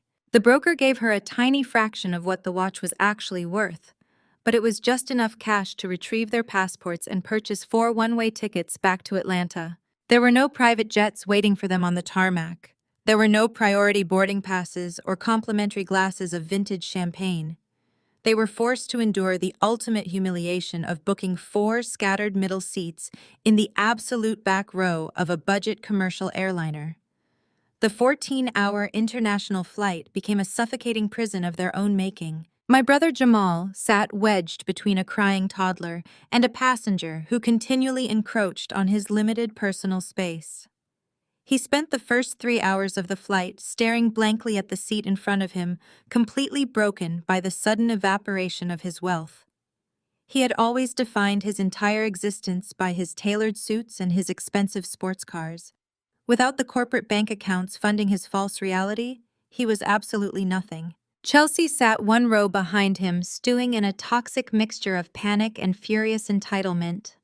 She leaned forward, resting her chin on the back of Jamal's seat, and began pouring poison directly into his ear. She knew that if Jamal realized she was the one who had actually orchestrated the embezzlement, he would throw her to the federal authorities to save himself. She had to control the narrative before the plane landed. She whispered that this was all my fault. She told him that I was just a jealous and ugly sister who could not stand watching him succeed. She manipulated his fragile ego, reminding him that I was a bitter college dropout who was obsessed with ruining his perfect legacy.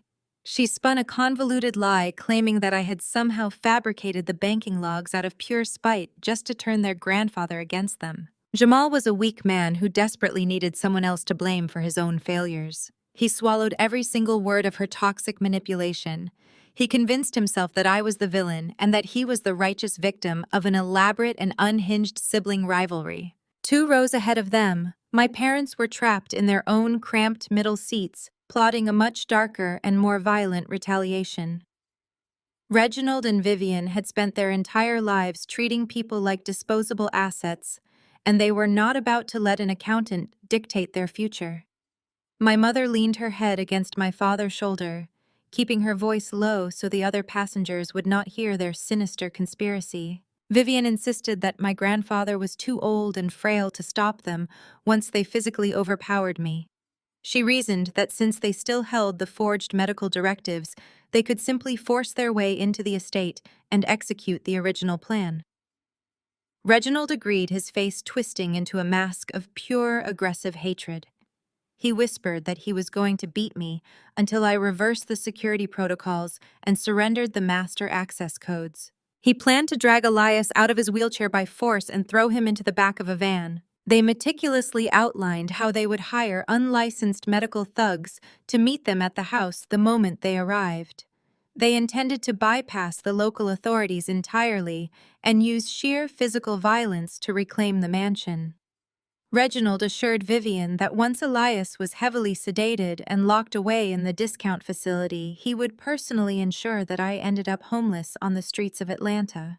They fueled each other's dark ambitions, completely unaware that their entire corporate structure had already been legally dismantled and handed over to the federal government. The long flight dragged on, becoming a boiling pot of suppressed rage and malicious planning. They sat in the cramped economy cabin, eating terrible airline food and drinking cheap water while dreaming of the violence they would unleash upon their return. They thought they were flying back to reclaim their throne.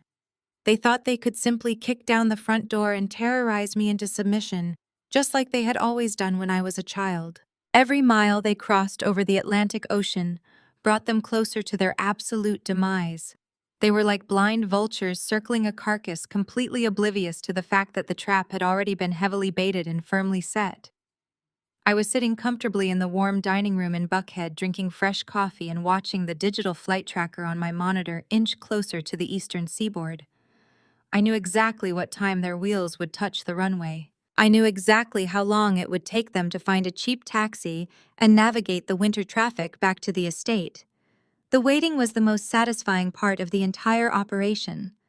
Let them plan their violent ambush in the sky. Let them think they still possessed a single ounce of power in this world. They were flying straight into a massive concrete wall at full speed, and I was the only one holding the remote control. I took another slow sip of my dark coffee and smiled at the glowing screen. The final countdown had officially begun, and they were all now completely doomed. The 7th day dawned with a heavy gray sky pressing down on Atlanta. I sat at the head of the long mahogany dining table, my hands wrapped around a fresh mug of dark roast coffee. The digital flight tracker on my monitor flashed a bright green notification confirming that their commercial airliner had officially touched down at Hartsfield-Jackson International Airport. I calculated the exact time it would take them to clear customs, collect whatever pathetic luggage they managed to salvage, and hail a discount taxi back to the Buckhead estate. The house was silent, but the air was thick with the electric anticipation of an impending war.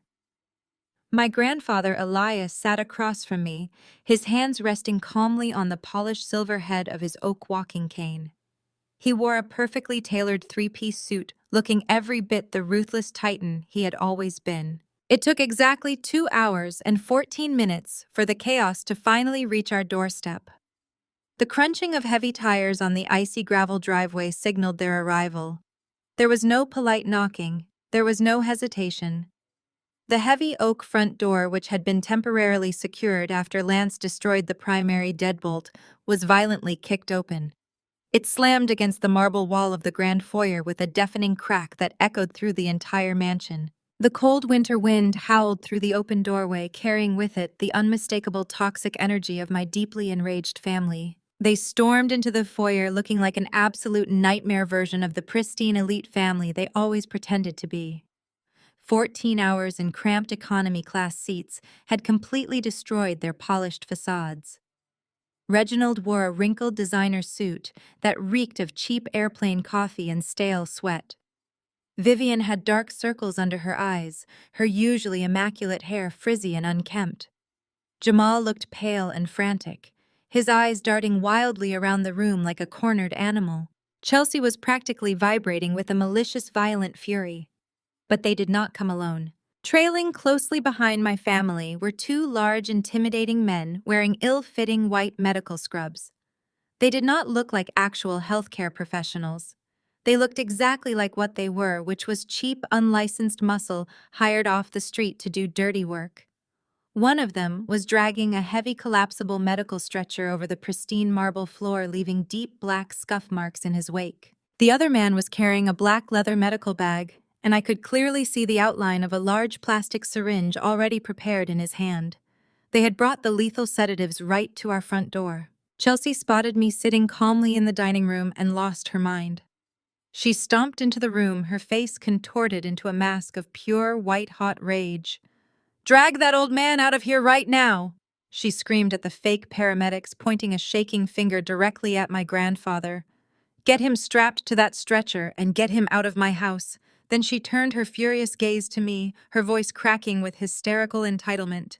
"And pin that ungrateful bitch to the wall. Do not let her touch another computer. She ruined my vacation and she is going to pay for every diamond I left behind in Paris." My father, Reginald, did not wait for the hired thugs to make their move. He stepped around Chelsea and marched directly toward me, his heavy dress shoes pounding against the hardwood floor. The veins in his neck were visibly bulging, and his face was a dark, mottled purple. I remained perfectly seated, taking a slow, deliberate sip of my coffee as he closed the distance between us. He stopped just inches from the dining table, leaning over it to try and physically intimidate me. "You arrogant, worthless little failure!" Reginald shouted, his spit flying across the table. "You really thought you could play games with my money? You thought you could lock me out of my own corporate accounts and leave me stranded like a peasant in a foreign country? You are absolutely nothing, Morgan. You do not have a master of business administration. You do not have the prestige or the respect that I command in this city. You are just a bitter, jealous accountant who has never accomplished anything meaningful in her entire pathetic life." He slammed his fists down hard on the mahogany surface, causing the coffee cups to rattle. "I am going to have you thrown out onto the freezing streets of Atlanta," he continued, his voice rising to a deafening roar. "I am going to make sure you are blacklisted from every financial firm. You will end up homeless, begging for scraps because you dared to touch my empire. Once we dump this old fool into the discount ward, I will ensure your entire life is destroyed. You crossed the wrong man, Morgan." My mother, Vivian, stood in the background, crossing her arms and nodding in enthusiastic agreement with every cruel word my father spat at me. She looked at me with an expression of pure, unfiltered disgust, as if I was a disease she simply could not wait to eradicate. Jamal paced nervously near the foyer, gripping his phone and muttering under his breath about his frozen bank accounts, completely ignoring the fact that his own grandfather was currently being targeted for a lethal injection. They were entirely consumed by their own selfish greed. Following Chelsea's screaming orders, the two unlicensed paramedics moved aggressively into the dining room. The larger of the two men gripped the heavy metal frame of the stretcher, pushing it aggressively toward Elias. The second man stepped forward, raising the plastic syringe filled with the cloudy, fatal sedative. He flicked the side of the tube with his thumb, preparing to forcefully inject my grandfather the moment they got their hands on him. The sheer reality of their murderous intent was unfolding right in front of my very own eyes. They expected me to scream. They expected me to cower in fear, beg for forgiveness, and frantically negotiate. They expected Elias to be a helpless victim sobbing in his wheelchair. But we gave them absolutely nothing. I did not break eye contact with my father, and I did not let fear enter my expression. I simply set my coffee mug down on the table with a soft click. The absolute calm radiating from our side of the room stood in stark, jarring contrast to their chaotic, violent frenzy. The storm had breached the walls of Buckhead, but they were entirely oblivious to the fact they had just walked directly into a federal kill box. The heavy footsteps of my father echoed like thunder against the marble floors, but I did not even blink. I slowly stood up from the mahogany dining table, picking up the delicate porcelain cup of Earl Grey tea I had prepared just minutes before their arrival. I walked measuredly toward the large stone fireplace in the adjoining sitting room. Reginald was still shouting, his face contorted with blind rage. Chelsea was practically foaming at the mouth, urging the two hired thugs to grab my grandfather Elias, who remained perfectly still in his chair. The larger of the two fake paramedics lunged forward, his heavy boots scuffing the expensive rugs. He reached out his thick hands to grab the armrests of my grandfather's wheelchair. The second man raised the plastic syringe, preparing to plunge the lethal dose of heavy sedatives directly into Elias' neck. It was the exact moment they expected me to break down and surrender to their overwhelming physical force. Instead, I took a slow, deliberate sip of my hot tea. The gentle clink of the porcelain cup against the saucer cut through the shouting like a sharp blade. I reached into the deep pocket of my tailored blazer and pulled out a single neatly folded piece of paper. I held it up in the air, letting the bright security lights illuminate the heavy black text and the official blue seal stamped at the bottom. "Gentlemen," I said, my voice dropping into a deadly calm register that instantly froze the entire room. "I highly suggest you lower that syringe and step away from the chairman of this company before you spend the rest of your natural lives in a federal penitentiary." The two hired men stopped dead in their tracks. The larger man looked from me to the piece of paper and then back to Chelsea, who was screaming at them to ignore me and finish the job. "Do not listen to that stupid girl," Chelsea shrieked, waving her hands frantically. "I am paying you $10,000 to transport him. Get the old man out of here right now, or you do not get a single dime." I smiled, taking another sip of my tea. "Chelsea, you cannot even pay for a cup of coffee, let alone a $10,000 kidnapping fee." I turned my attention fully back to the two men. "Listen to me very carefully. My name is Morgan, and I am a licensed forensic accountant. I spent the last 48 hours tracking every dollar this family stole. More importantly, I tracked the $50,000 wire transfer my father sent to your corrupt private doctor to authorize that lethal injection. I have the transaction receipts stored securely in multiple federal databases." The man with the syringe took a hesitant step backward, the needle trembling slightly in his grip. He looked at Reginald, who was suddenly speechless, his mouth opening and closing without producing a single sound. "That piece of paper you are looking at is a federal injunction." I continued, keeping my tone completely conversational, as if we were discussing the weather. "It was signed by a federal judge at 4:00 this morning. It legally prohibits any medical relocation of Elias without the direct written consent of the Federal Bureau of Investigation. And speaking of the Bureau, you might want to take a quick look out the bay windows behind you." The two men slowly turned their heads. The heavy steel security shutters I had dropped the night before were still securely locked in place, but the small horizontal slats allowed a clear view of the expansive front lawn. Parked discreetly at the end of the long driveway, partially hidden by the massive oak trees, there were three unmarked black utility vehicles. A man sitting in the driver's seat wore a heavy tactical vest. "This estate is currently surrounded by undercover federal agents," I stated, my voice echoing off the high ceilings. "They have been monitoring this property since midnight. They have the wire transfer records. They have the falsified medical directives. And right now, they have a live audio feed of this entire conversation because I have been recording you since you kicked down my front door." The color completely drained from the faces of the two hired thugs. They suddenly realized they had not been hired for a simple medical transport. They had been hired to commit a murder on federal surveillance. "If either of you takes one more step toward my grandfather," I warned, my eyes narrowing into a lethal glare, "you will be charged with conspiracy to commit murder, insurance fraud, and elder abuse. The door is right behind you. I suggest you use it while you still have your freedom." The decision took them less than 3 seconds. The larger man shoved the heavy metal stretcher violently aside, sending it crashing into a priceless antique side table. The second man dropped the plastic syringe directly onto the marble floor where it shattered. They simply turned and sprinted out the broken front door, disappearing into the freezing winter morning as fast as their legs could carry them. The heavy silence that followed their frantic departure was absolutely deafening. The immediate physical threat was entirely neutralized. My grandfather and I were perfectly safe. But the true psychological devastation for my family was just beginning to set in. They stood frozen in the grand foyer, completely exposed and utterly confused. The hired muscle they had relied on to do their dirty work had completely vanished. Chelsea was shaking her mouth, hanging open in absolute shock. Vivian clutched her designer handbag against her chest. Jamal was hyperventilating, his eyes darting frantically between the shattered syringe on the floor and the federal injunction in my hand. Reginald, the man who had marched in here threatening to leave me homeless, stood absolutely paralyzed. His chest heaved as he struggled to comprehend the catastrophic failure of his master plan. He had flown across an ocean fueled by rage and arrogance, only to find himself trapped in a web of undeniable criminal evidence. I lowered the piece of paper and set my teacup down on the stone mantel of the fireplace. The warmth of the flames danced across my back as I looked at the pathetic, trembling group of people who used to be my family. Instead of a helpless old man, they had walked blindly into the most elaborate, flawless, and inescapable trap of their entire miserable lives. The heavy silence in the grand foyer was suddenly broken by the sound of nervous shuffling.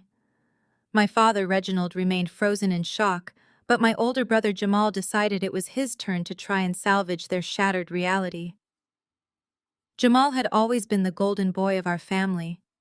He was the one who received the lavish praise, the expensive sports cars, and the unearned titles, while I was cast aside for daring to have my own moral compass. He had spent his entire life believing he was untouchable simply because he was handed a position he never actually worked for. He stepped out from behind our mother Vivian, puffing out his chest in a desperate attempt to look physically imposing. He roughly adjusted the lapels of his wrinkled airplane-smelling designer suit, trying to project the authority of a corporate leader. He pointed a shaking finger directly at my face, his breathing shallow and rapid. "You listen to me, Morgan," he shouted, his voice cracking slightly under the immense pressure. "I am the chief executive officer of this logistics empire. I make the decisions here. You are nothing but a low-level accountant who went completely insane because you are jealous of my success. You are officially fired. You are terminated effective immediately. Pack your cheap bags and get out of my house before I drag you out myself." I sat perfectly still, watching him throw his pathetic little tantrum. I simply reached forward and placed my delicate porcelain teacup down on the glass coffee table. The soft clink of the cup was the only sound in the room for a brief second.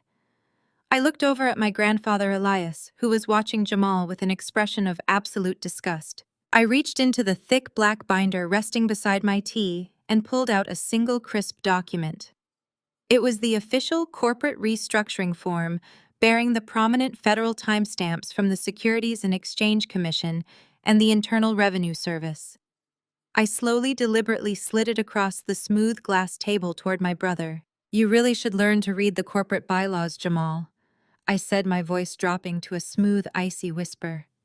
"If you had ever bothered to study the founding documents of the company you supposedly run, you would have known about a specific stipulation my grandfather drafted 40 years ago.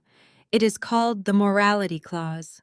Jamal hesitated, his eyes darting from my face to the document.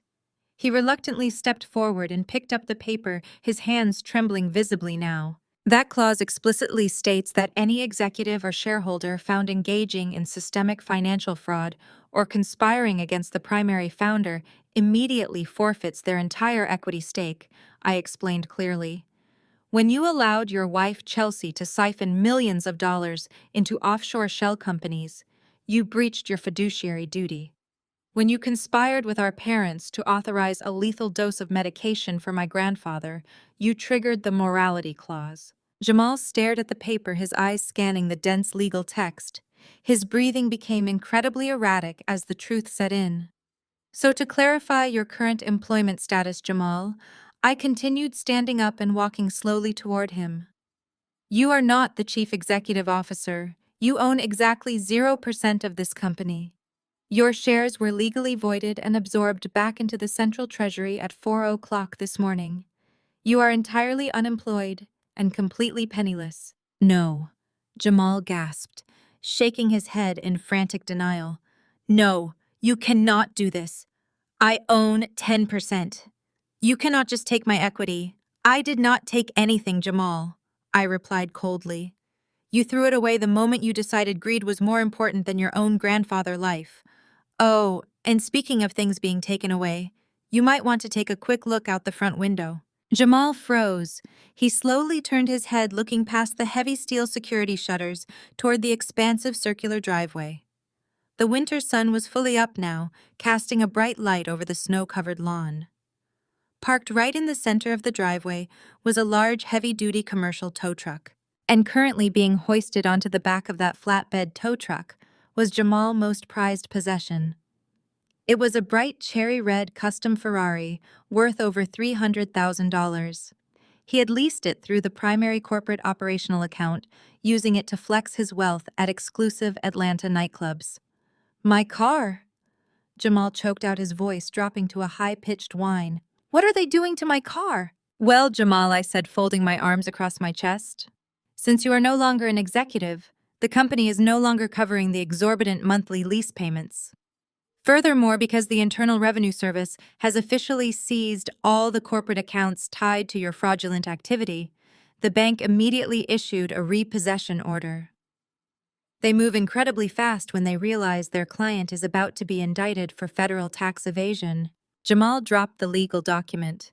It fluttered to the marble floor, landing right next to the shattered pieces of the medical syringe. He stumbled forward, pressing his face against the cold steel of the security shutters, watching helplessly as the tow truck secured the heavy chains around the axles of his expensive sports car. "Stop them," he begged, slamming his fists weakly against the shutters. "Please, Morgan, tell them to stop. I need that car. It is mine." "It was never yours, Jamal," I stated flatly. "You built your entire identity on money you did not earn and prestige you did not deserve. And now the illusion is officially over." The tow truck engine roared to life, sending a plume of white exhaust into the freezing air. The driver pulled away, hauling the bright red symbol of Jamal's arrogant vanity down the long driveway and out through the iron gates. The golden boy of our family completely shattered. His legs gave out beneath him, and he collapsed onto the hard marble floor of the grand foyer. The expensive tailored suit he was so proud of crumpled around him. He pulled his knees to his chest and buried his face in his hands. The man who had walked in here, declaring himself the ruler of the empire, began to sob uncontrollably. It was the loud, agonizing wail of a spoiled, entitled child who had just had his favorite toy snatched away forever. I stood there looking down at him, feeling absolutely no sympathy. He was mourning a piece of metal while the grandfather he tried to murder sat quietly watching his spectacular, well-deserved demise. The pathetic sound of my brother weeping on the marble floor did not elicit a single ounce of sympathy from anyone in the room, least of all his own wife. Chelsea looked down at the man she had married with an expression of pure, unadulterated revulsion. She stepped right over his crumpled, tailored suit as if he were nothing more than a discarded piece of trash. Her initial shock over the repossessed Ferrari rapidly morphed into a blinding, hysterical fury. She could not comprehend that the wealth she had married into was completely gone. She turned her venomous glare entirely onto me, her manicured hands curling into tight, trembling fists. "You think you are so clever, Morgan," she shrieked, her voice echoing sharply against the high ceilings of the grand foyer. "You think you can just write some fake corporate documents and steal my life? I am legally married to the eldest son of this family. I am legally entitled to half of this entire estate and every single penny attached to it. I will drag you through federal court until you are completely bankrupt. I will make sure you spend the rest of your miserable life paying my legal fees." She lunged forward, her hands reaching out as if she wanted to wrap her fingers directly around my throat. She did not even make it 2 steps before she stopped dead in her tracks.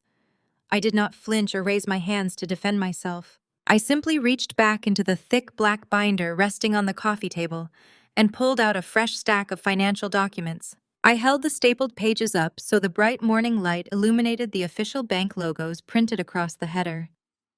I do not think you will be hiring any lawyers anytime soon, Chelsea. I stated, my voice perfectly level and devoid of any emotion. Lawyers require hefty retainers, and as of yesterday afternoon, your net worth is completely non-existent.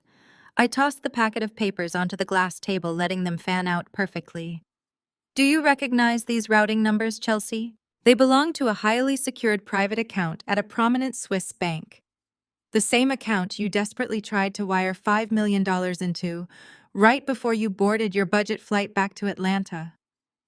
Chelsea's face suddenly drained of all its color. Her aggressive forward momentum completely halted as she stared at the documents scattered across the table.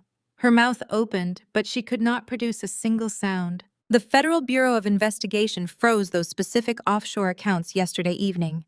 I continued, keeping my tone completely conversational.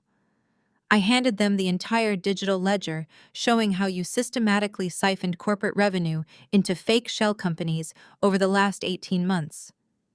The government has seized every single dime. You are not going to court to fight for this estate, Chelsea. You are going to court to answer for massive federal wire fraud and systemic corporate embezzlement. Chelsea began to shake violently, her carefully constructed facade of white privilege and elite superiority shattering into millions of tiny, irrecoverable pieces. She looked back at Jamal, who was slowly pushing himself up from the cold floor, wiping the tears from his face. She tried to formulate a defense, tried to spin a web of lies to save herself, but I was not even close to being finished with her. I reached into my tailored blazer and pulled out a thick manila envelope. I dropped it heavily onto the glass table right on top of the frozen bank statements. This is the truly fascinating part of your little criminal enterprise, I said, turning my attention to my brother, who was now standing unsteadily on his feet. Jamal, you might want to pay very close attention to this. I pulled a stack of high-resolution glossy photographs from the envelope and spread them out for everyone to see. You spent the last 2 years bragging to the media about your brilliant business acumen, Jamal. You approved millions of dollars in payments to an independent consulting firm because your wife told you they were optimizing our supply chain. I pointed to the photographs. Did you ever actually meet the chief executive officer of that consulting firm, Jamal?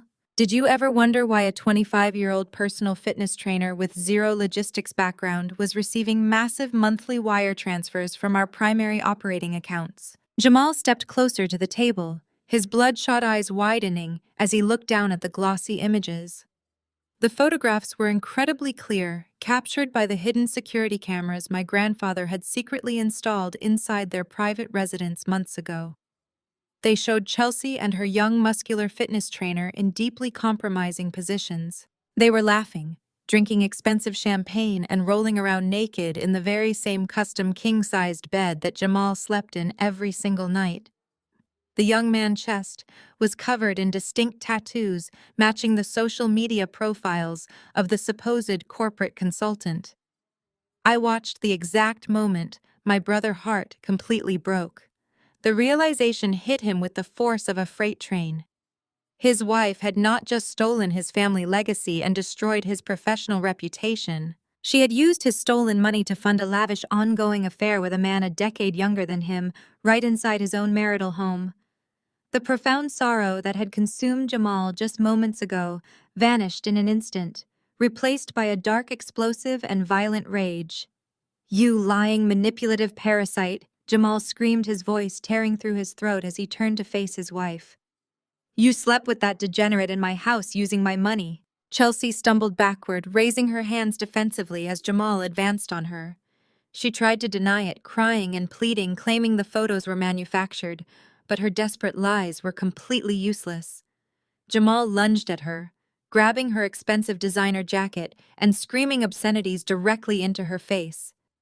The perfect interracial power couple, the glossy magazine cover stars of Atlanta high society, instantly devolved into a vicious, ugly screaming match right in the middle of our foyer. They cursed each other, tearing down every single lie their marriage was built upon. Jamal threw the photographs directly into her face, letting the glossy images of her explicit betrayal flutter down onto the cold marble floor, like a grotesque cascade of falling snow, while he continued to aggressively verbally assault her without hesitation. My grandfather and I simply stood together in the quiet sanctuary of the sitting room, watching the beautiful, satisfying destruction of the monsters who had tried to bury us.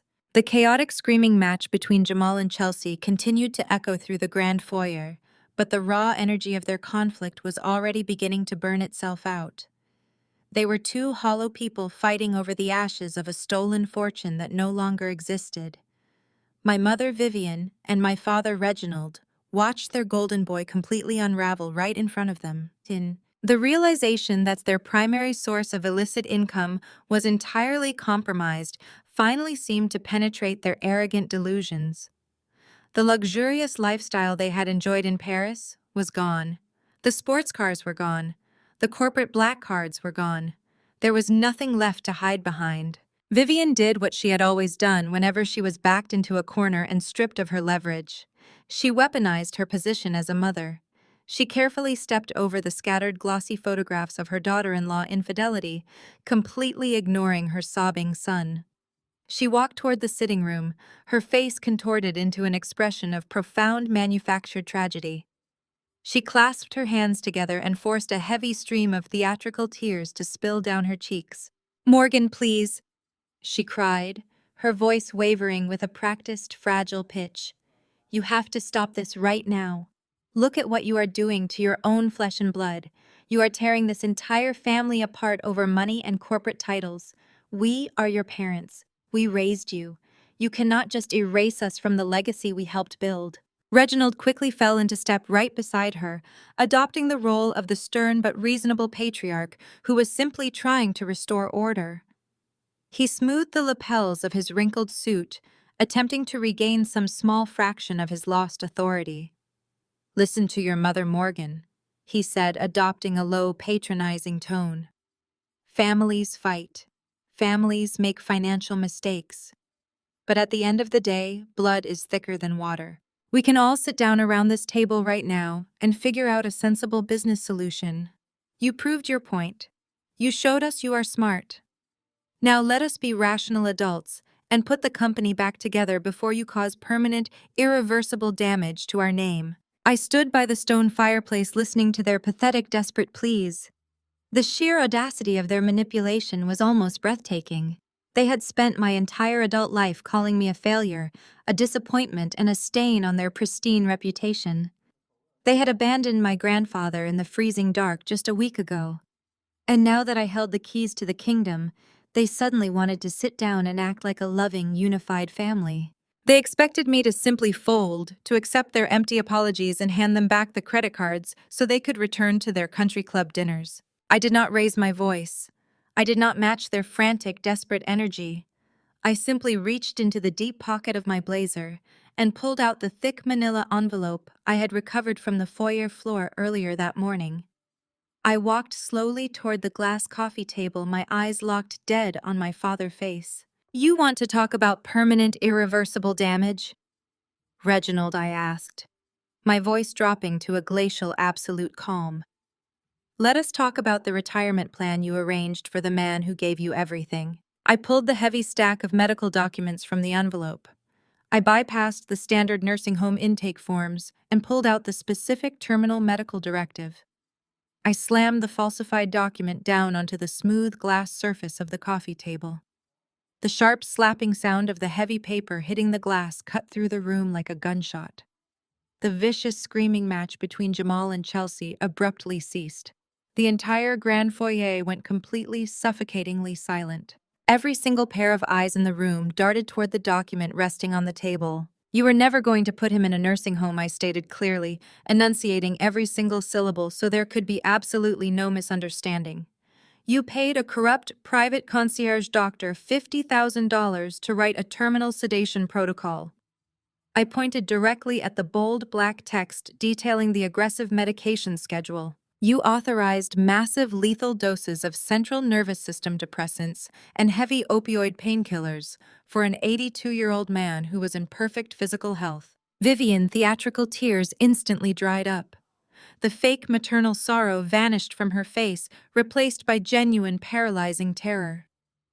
She took a stumbling step backward, her hand flying up to cover her mouth. Reginald's face lost every single drop of color, turning an ashen, sickly shade of gray. His jaw went completely slack. "You did not just abandon him," I continued, the cold fury radiating from my chest. "You planned to chemically execute your own father in a discount state facility just so you could trigger his $20 million key person life insurance policy without raising suspicion. You sat in a room and put a definitive price tag on his life so you could continue flying first class and buying diamonds in Paris." The silence that followed my revelation was so profound it felt like the oxygen had been completely sucked out of the enormous room. Jamal stared at his parents, his eyes wide with absolute horror. Even Chelsea, who had just been exposed for a massive betrayal, looked physically sickened by the reality of the murder plot. They had all been greedy, but Vivian and Reginald had crossed a line into pure, unadulterated evil. Then the most powerful movement of the entire morning occurred. My grandfather Elias, who had been sitting quietly in his armchair, listening to the pathetic excuses of his son, slowly stood up. He did not reach for his carved oak walking cane. He did not need it. He walked forward with the heavy, unyielding stride of a titan who had conquered every obstacle life had ever thrown at him. He bypassed me entirely and walked straight toward Reginald. My father, a grown man who had spent the last decade fancying himself the untouchable king of Atlanta high society, physically cowered. He shrank back against the cold marble wall of the archway, raising his hands slightly, as if expecting a physical blow. But Elias did not raise a hand. He did not need violence to absolutely destroy his son. Elias stopped just inches from Reginald, face towering over him with a presence that commanded the entire estate. When he spoke, his voice rolled through the room with a thunderous, absolute authority that shook the very foundation of the house. "I built this legacy from the sweat of my brow during the darkest days of segregation," Elias growled, his eyes boring directly into Reginald's terrified soul. "I fought for every single dollar. I bled for every truck in that fleet so that my children would never have to know the indignity of begging for scraps. I handed you an empire on a silver platter, and you tried to murder me in a cold, sterile bed just to fund your pathetic, shallow vanity." Reginald trembled, his chest heaving as he tried to look away, but Elias stepped closer, forcing him to maintain eye contact. "You are no son of mine," Elias stated, his voice echoing with absolute finality. "You are a coward. You are a parasite. And you are going to spend the rest of your miserable life rotting in a concrete cell, thinking about the beautiful empire you selfishly threw away." The crushing weight of those spoken words echoed through the grand foyer, leaving absolute devastation in their wake. Reginald, the man who had strutted through life demanding respect and commanding boardrooms, completely shattered under the gaze of the father he had tried to murder. He let out a pathetic whimpering sound, stumbling away from the cold marble wall. He looked desperately around the room, searching for a lifeline that no longer existed. His eyes darted from my grandfather to me and finally landed squarely on his daughter-in-law. The instinct for self-preservation kicked in instantly, overriding any lingering sense of family loyalty or basic human decency. Reginald raised a trembling finger and pointed it directly at Chelsea. He blamed her for everything. He claimed the entire lethal scheme was her malicious creation, and that she had manipulated his vulnerable mind with her aggressive financial demands. He swore to my grandfather that he never wanted to harm him, and that Chelsea had orchestrated the private doctor appointment behind his back to expedite her inheritance. Chelsea let out a shrill, piercing shriek of pure indignation. The accusation stripped away the very last remaining shred of her refined, high society persona. She lunged forward, her designer heels slipping slightly on the polished marble floor. She screamed that Reginald was a spineless, pathetic liar who was trying to use her as a convenient scapegoat for his own monstrous greed. She turned her venomous attention to my mother Vivian, who was still cowering near the archway. Chelsea loudly declared that she had nothing to do with the actual medical paperwork. She revealed to the entire room that Vivian was the one who had meticulously forged the necessary signature on the terminal directive. Chelsea claimed she had personally watched Vivian practice signing his name for hours at the kitchen island, perfecting the looping cursive so the insurance company would not raise any immediate suspicions. Her face contorted into a mask of absolute feral rage. She dropped her expensive handbag, letting it spill its contents across the floor. She lunged at Chelsea, her manicured hands curling into claws. Vivian shrieked that Chelsea was a white parasite who had infiltrated our family solely to drain our bank accounts and fund her disgusting affairs. She accused Chelsea of being the true mastermind behind the offshore accounts and the fake consulting firms. Vivian screamed that she had only forged the medical documents because Chelsea threatened to cut off their access to the corporate credit lines if they did not get rid of the old man quickly. They were loudly, aggressively throwing each other under the bus, offering up detailed confessions of multiple federal crimes just to ensure they did not go down alone. Jamal, who had been standing frozen while processing the staggering marital infidelity and the massive murder conspiracy, finally snapped. The sheer, overwhelming reality of his completely ruined life broke his fragile mind. He stepped directly between his mother and his wife, his face twisted with an ugly, desperate fury. He shoved Chelsea hard by her shoulders, pushing her back toward the heavy wooden door. He cursed her, calling her a manipulative gold digger who had destroyed his legacy and humiliated him in front of his entire family. He demanded to know how she could sleep with a younger fitness trainer in his own bed while stealing his money. He pushed her again, his voice cracking into a loud, pathetic sob as he blamed her for losing his expensive sports car and his chief executive officer title. Chelsea did not stumble or back down. She regained her balance and retaliated with vicious speed. She swung her arm in a wide arc and slapped Jamal across the face with incredible force. The sharp cracking sound of her palm connecting with his cheek echoed loudly through the open space. Jamal staggered backward, clutching his reddening face in absolute shock. Chelsea screamed that he was a weak, incompetent fool who never deserved his wealth or his position. She mocked his intelligence, stating that she had easily robbed him blind for 2 years because he was too obsessed with his own vanity to actually read a single financial report. She laughed in his face, telling him he was nothing more than an ugly, pathetic joke, and that she had despised him from the very first day of their marriage. The grand foyer completely devolved into an arena of savage, desperate animals. Reginald began shouting at Jamal, calling him a useless failure for letting his white wife orchestrate the downfall of their entire black empire. Jamal screamed back at his father, accusing him of being a murderous monster who had dragged them all into a federal conspiracy. Vivian was sobbing hysterically, trying to pull Reginald away while simultaneously hurling insults at Chelsea. They were physically shoving each other, trading vicious insults and exposing every dark, ugly secret they had kept hidden behind their pristine public image. The sheer hypocrisy of their actions became blindingly obvious as they continued to physically assault one another without any hesitation. They had spent decades actively pretending to be an unbreakable, unified front, presenting themselves to the wealthy society of Atlanta as the absolute pinnacle of sophisticated generational success. Now they were reduced to terrified, cornered criminals desperately searching for any possible way to escape the brutal reality of the legal consequences rapidly closing in around them. Their carefully curated reputation was permanently destroyed in mere minutes. It was a pathetic, loud, and deeply undignified display of greedy people turning on their own flesh and blood to save their own skin. My grandfather and I simply stood side by side near the warm stone fireplace, completely separated from their chaotic violence. We watched the self-destruction with absolute cold indifference. I slowly took another slow sip of my tea, feeling the warm liquid soothe my throat. There was no sadness left in my heart. There was no lingering sense of loss for the family I was currently watching tear itself to shreds. They were entirely responsible for their own catastrophic demise. I looked at Elias and saw the exact same peaceful detachment reflected in his dark, weathered eyes. He was watching the people who had plotted his death consume themselves in a fiery explosion of their own making. We did not need to raise our voices or intervene in their ugly, desperate brawl.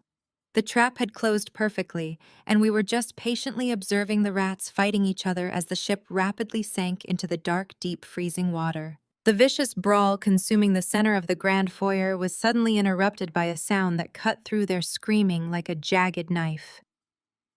It started as a distant wail echoing over the bare winter trees of the sprawling Buckhead neighborhood. Within seconds, the noise amplified into a deafening chorus of heavy, high-pitched sirens converging directly on our property from multiple directions. The violent physical altercation between my family members immediately ceased. They froze in place, their hands still gripping torn designer clothing and bruised limbs. Through the narrow horizontal slats of the heavy steel security shutters, brilliant flashes of red and blue light began to violently strobe across the dark marble floors. The flashing colors danced across their terrified faces, illuminating the absolute panic setting in their eyes. The cavalry had officially arrived. I reached into my pocket and tapped the master control application on my phone. The electromagnetic deadbolts on the massive front entrance disengaged with a loud, heavy mechanical clunk that echoed ominously in the sudden silence of the room. The heavy oak doors were violently thrown open from the outside. The freezing winter air rushed into the foyer, accompanied by the static crackle of police radios and the loud, commanding voices of law enforcement. A heavily armed tactical team of at least a dozen federal agents and local Atlanta police officers swarmed into the mansion. They moved with terrifying coordinated precision, fanning out across the foyer and blocking every single possible exit. The federal agents wore dark tactical vests with the letters FBI emblazoned in bold yellow across their chests.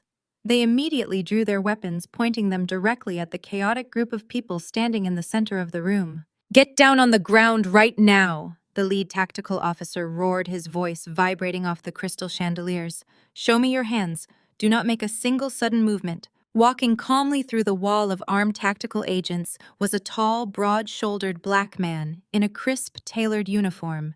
He was the chief of police for the city of Atlanta. But more importantly, to the situation currently unfolding, he was a lifelong fraternity brother and a deeply loyal personal friend of my grandfather. They had marched together during the civil rights movement and had spent decades quietly supporting each other as they navigated the complex racial politics of Southern leadership. The chief took off his uniform cap and offered a slow, respectful nod toward my grandfather, who remained seated quietly by the warm stone fireplace. Elias returned the nod, a silent communication between two titans who had just successfully executed a flawless defensive maneuver. My father, Reginald, immediately raised his hands, trembling violently as he backed away from the armed officers. My mother, Vivian, let out a high-pitched shriek of terror, pressing her back against the nearest wall and sliding down until she hit the floor. Jamal was completely paralyzed, staring at the laser sights painting his ruined designer suit. But Chelsea, whose entire life had been insulated by a thick, impenetrable bubble of white privilege, simply could not comprehend that the guns were pointed at her. The sheer audacity of her entitlement overrode her basic survival instincts. She stubbornly refused to get on the ground. Instead, she aggressively smoothed down her torn jacket and took a defiant step toward the heavily armed tactical team. Her face was flushed red with arrogant indignation as she attempted to exert a bizarre, twisted form of authority over the federal agents. "You are making a massive mistake!" Chelsea shrieked, waving her manicured hand dismissively at the officers. "You are arresting the wrong people. I am the victim here. I am the rightful manager of this estate. My husband and I were just assaulted by those two psychopaths over there."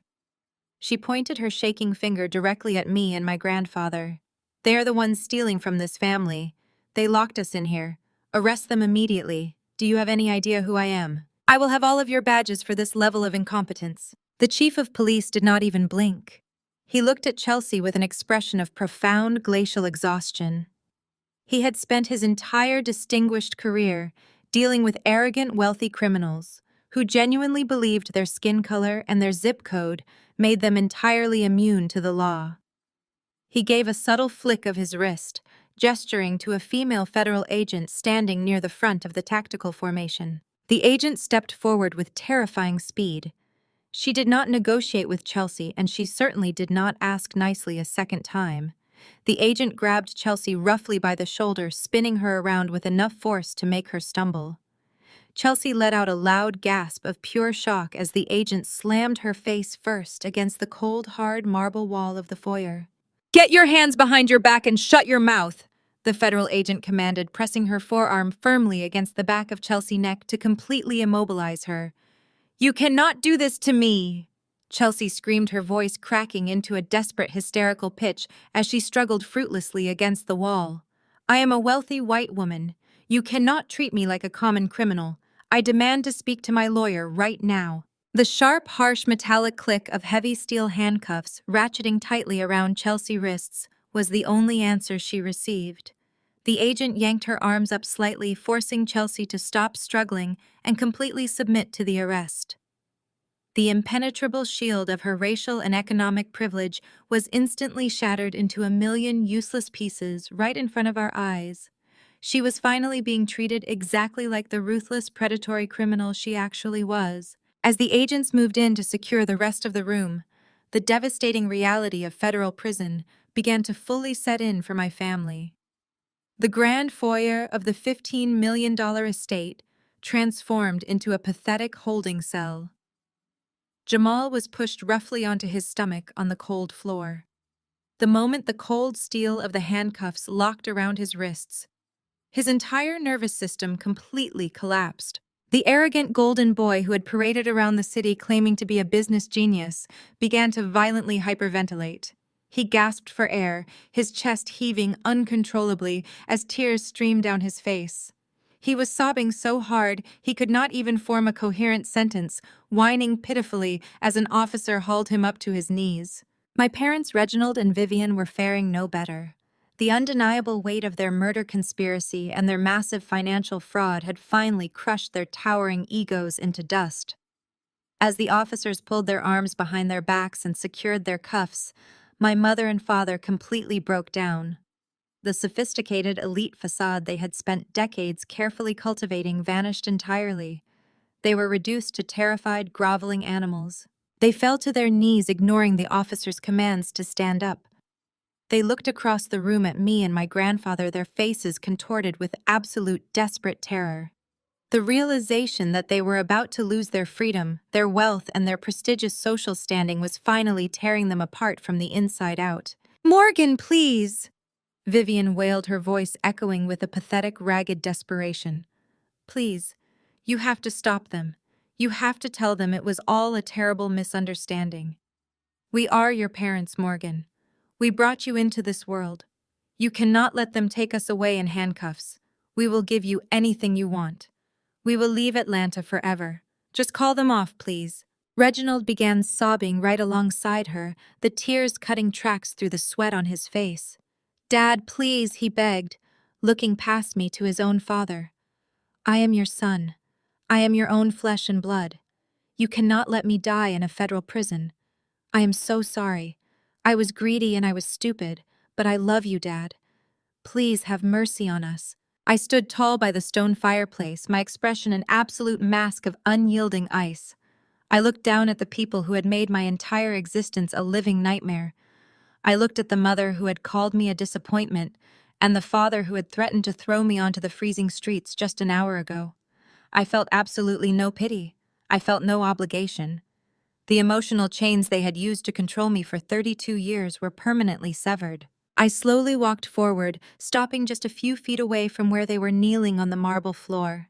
I looked directly into my mother's pleading eyes and then shifted my cold gaze to my father. "You told me just last week that failures do not belong in this family." I stated, my voice perfectly level and devoid of any mercy. "You told me that I was a stain on your pristine legacy because I refused to compromise my morals to protect your greed. Well, Reginald, you were absolutely right.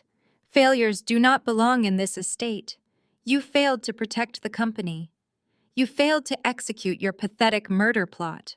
And you failed to realize that the daughter you treated like garbage was the only person smart enough to actually bury you. I leaned down slightly, lowering my voice to a sharp, lethal whisper so they would hear every single word. I hope the federal cafeteria serves good champagne, Vivian, because you are going to be drinking powdered milk out of a paper cup for the rest of your miserable natural lives. Enjoy federal prison. I straightened up and turned my back on them completely. My grandfather Elias did the exact same thing.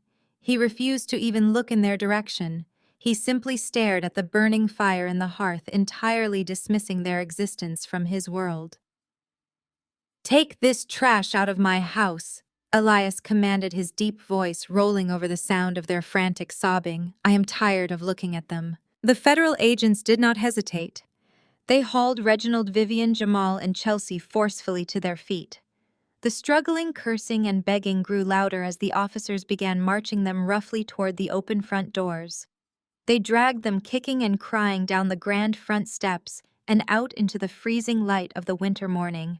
The ultimate humiliation was waiting for them outside the iron gates. The chaotic symphony of sirens and the heavy presence of tactical vehicles had drawn the attention of the entire elite neighborhood. The sprawling, manicured lawns of Buckhead were lined with their incredibly wealthy neighbors. Corporate chief executive officers, prominent state judges, and powerful socialites stood on their driveways wrapped in expensive winter coats, watching the spectacular downfall of the family they used to invite to their exclusive galas. Reginald and Vivian were marched down the long driveway, completely exposed to the judgmental stares of their peers. The people they had spent their entire lives trying to impress were now pulling out their cell phones to record the shameful perp walk. Chelsea tried to hide her face behind her messy, tangled hair, crying uncontrollably as the cold wind bit into her skin. Jamal stumbled forward, his shoulders slumped, his spirit entirely broken as the agents shoved him toward the waiting transport vans. They were forced into the back of the dark police cruisers, the heavy metal doors slamming shut behind them with a definitive ringing finality. The engines roared to life, and the convoy of law enforcement vehicles slowly rolled out of the estate, turning down the wealthy, tree-lined street. I stood on the front porch, watching the flashing red and blue lights disappear into the distance. The toxic dark cloud that had hovered over my life and my grandfather's legacy was finally permanently gone. We had successfully cleansed the empire, and we had done it perfectly. The story highlights that integrity and preparation are the ultimate antidotes to betrayal. Morgan's professional dedication, even when mocked, became the very tool that dismantled a corrupt empire. It teaches us that greed is a brittle foundation, whereas the truth, when methodically applied, is immovable.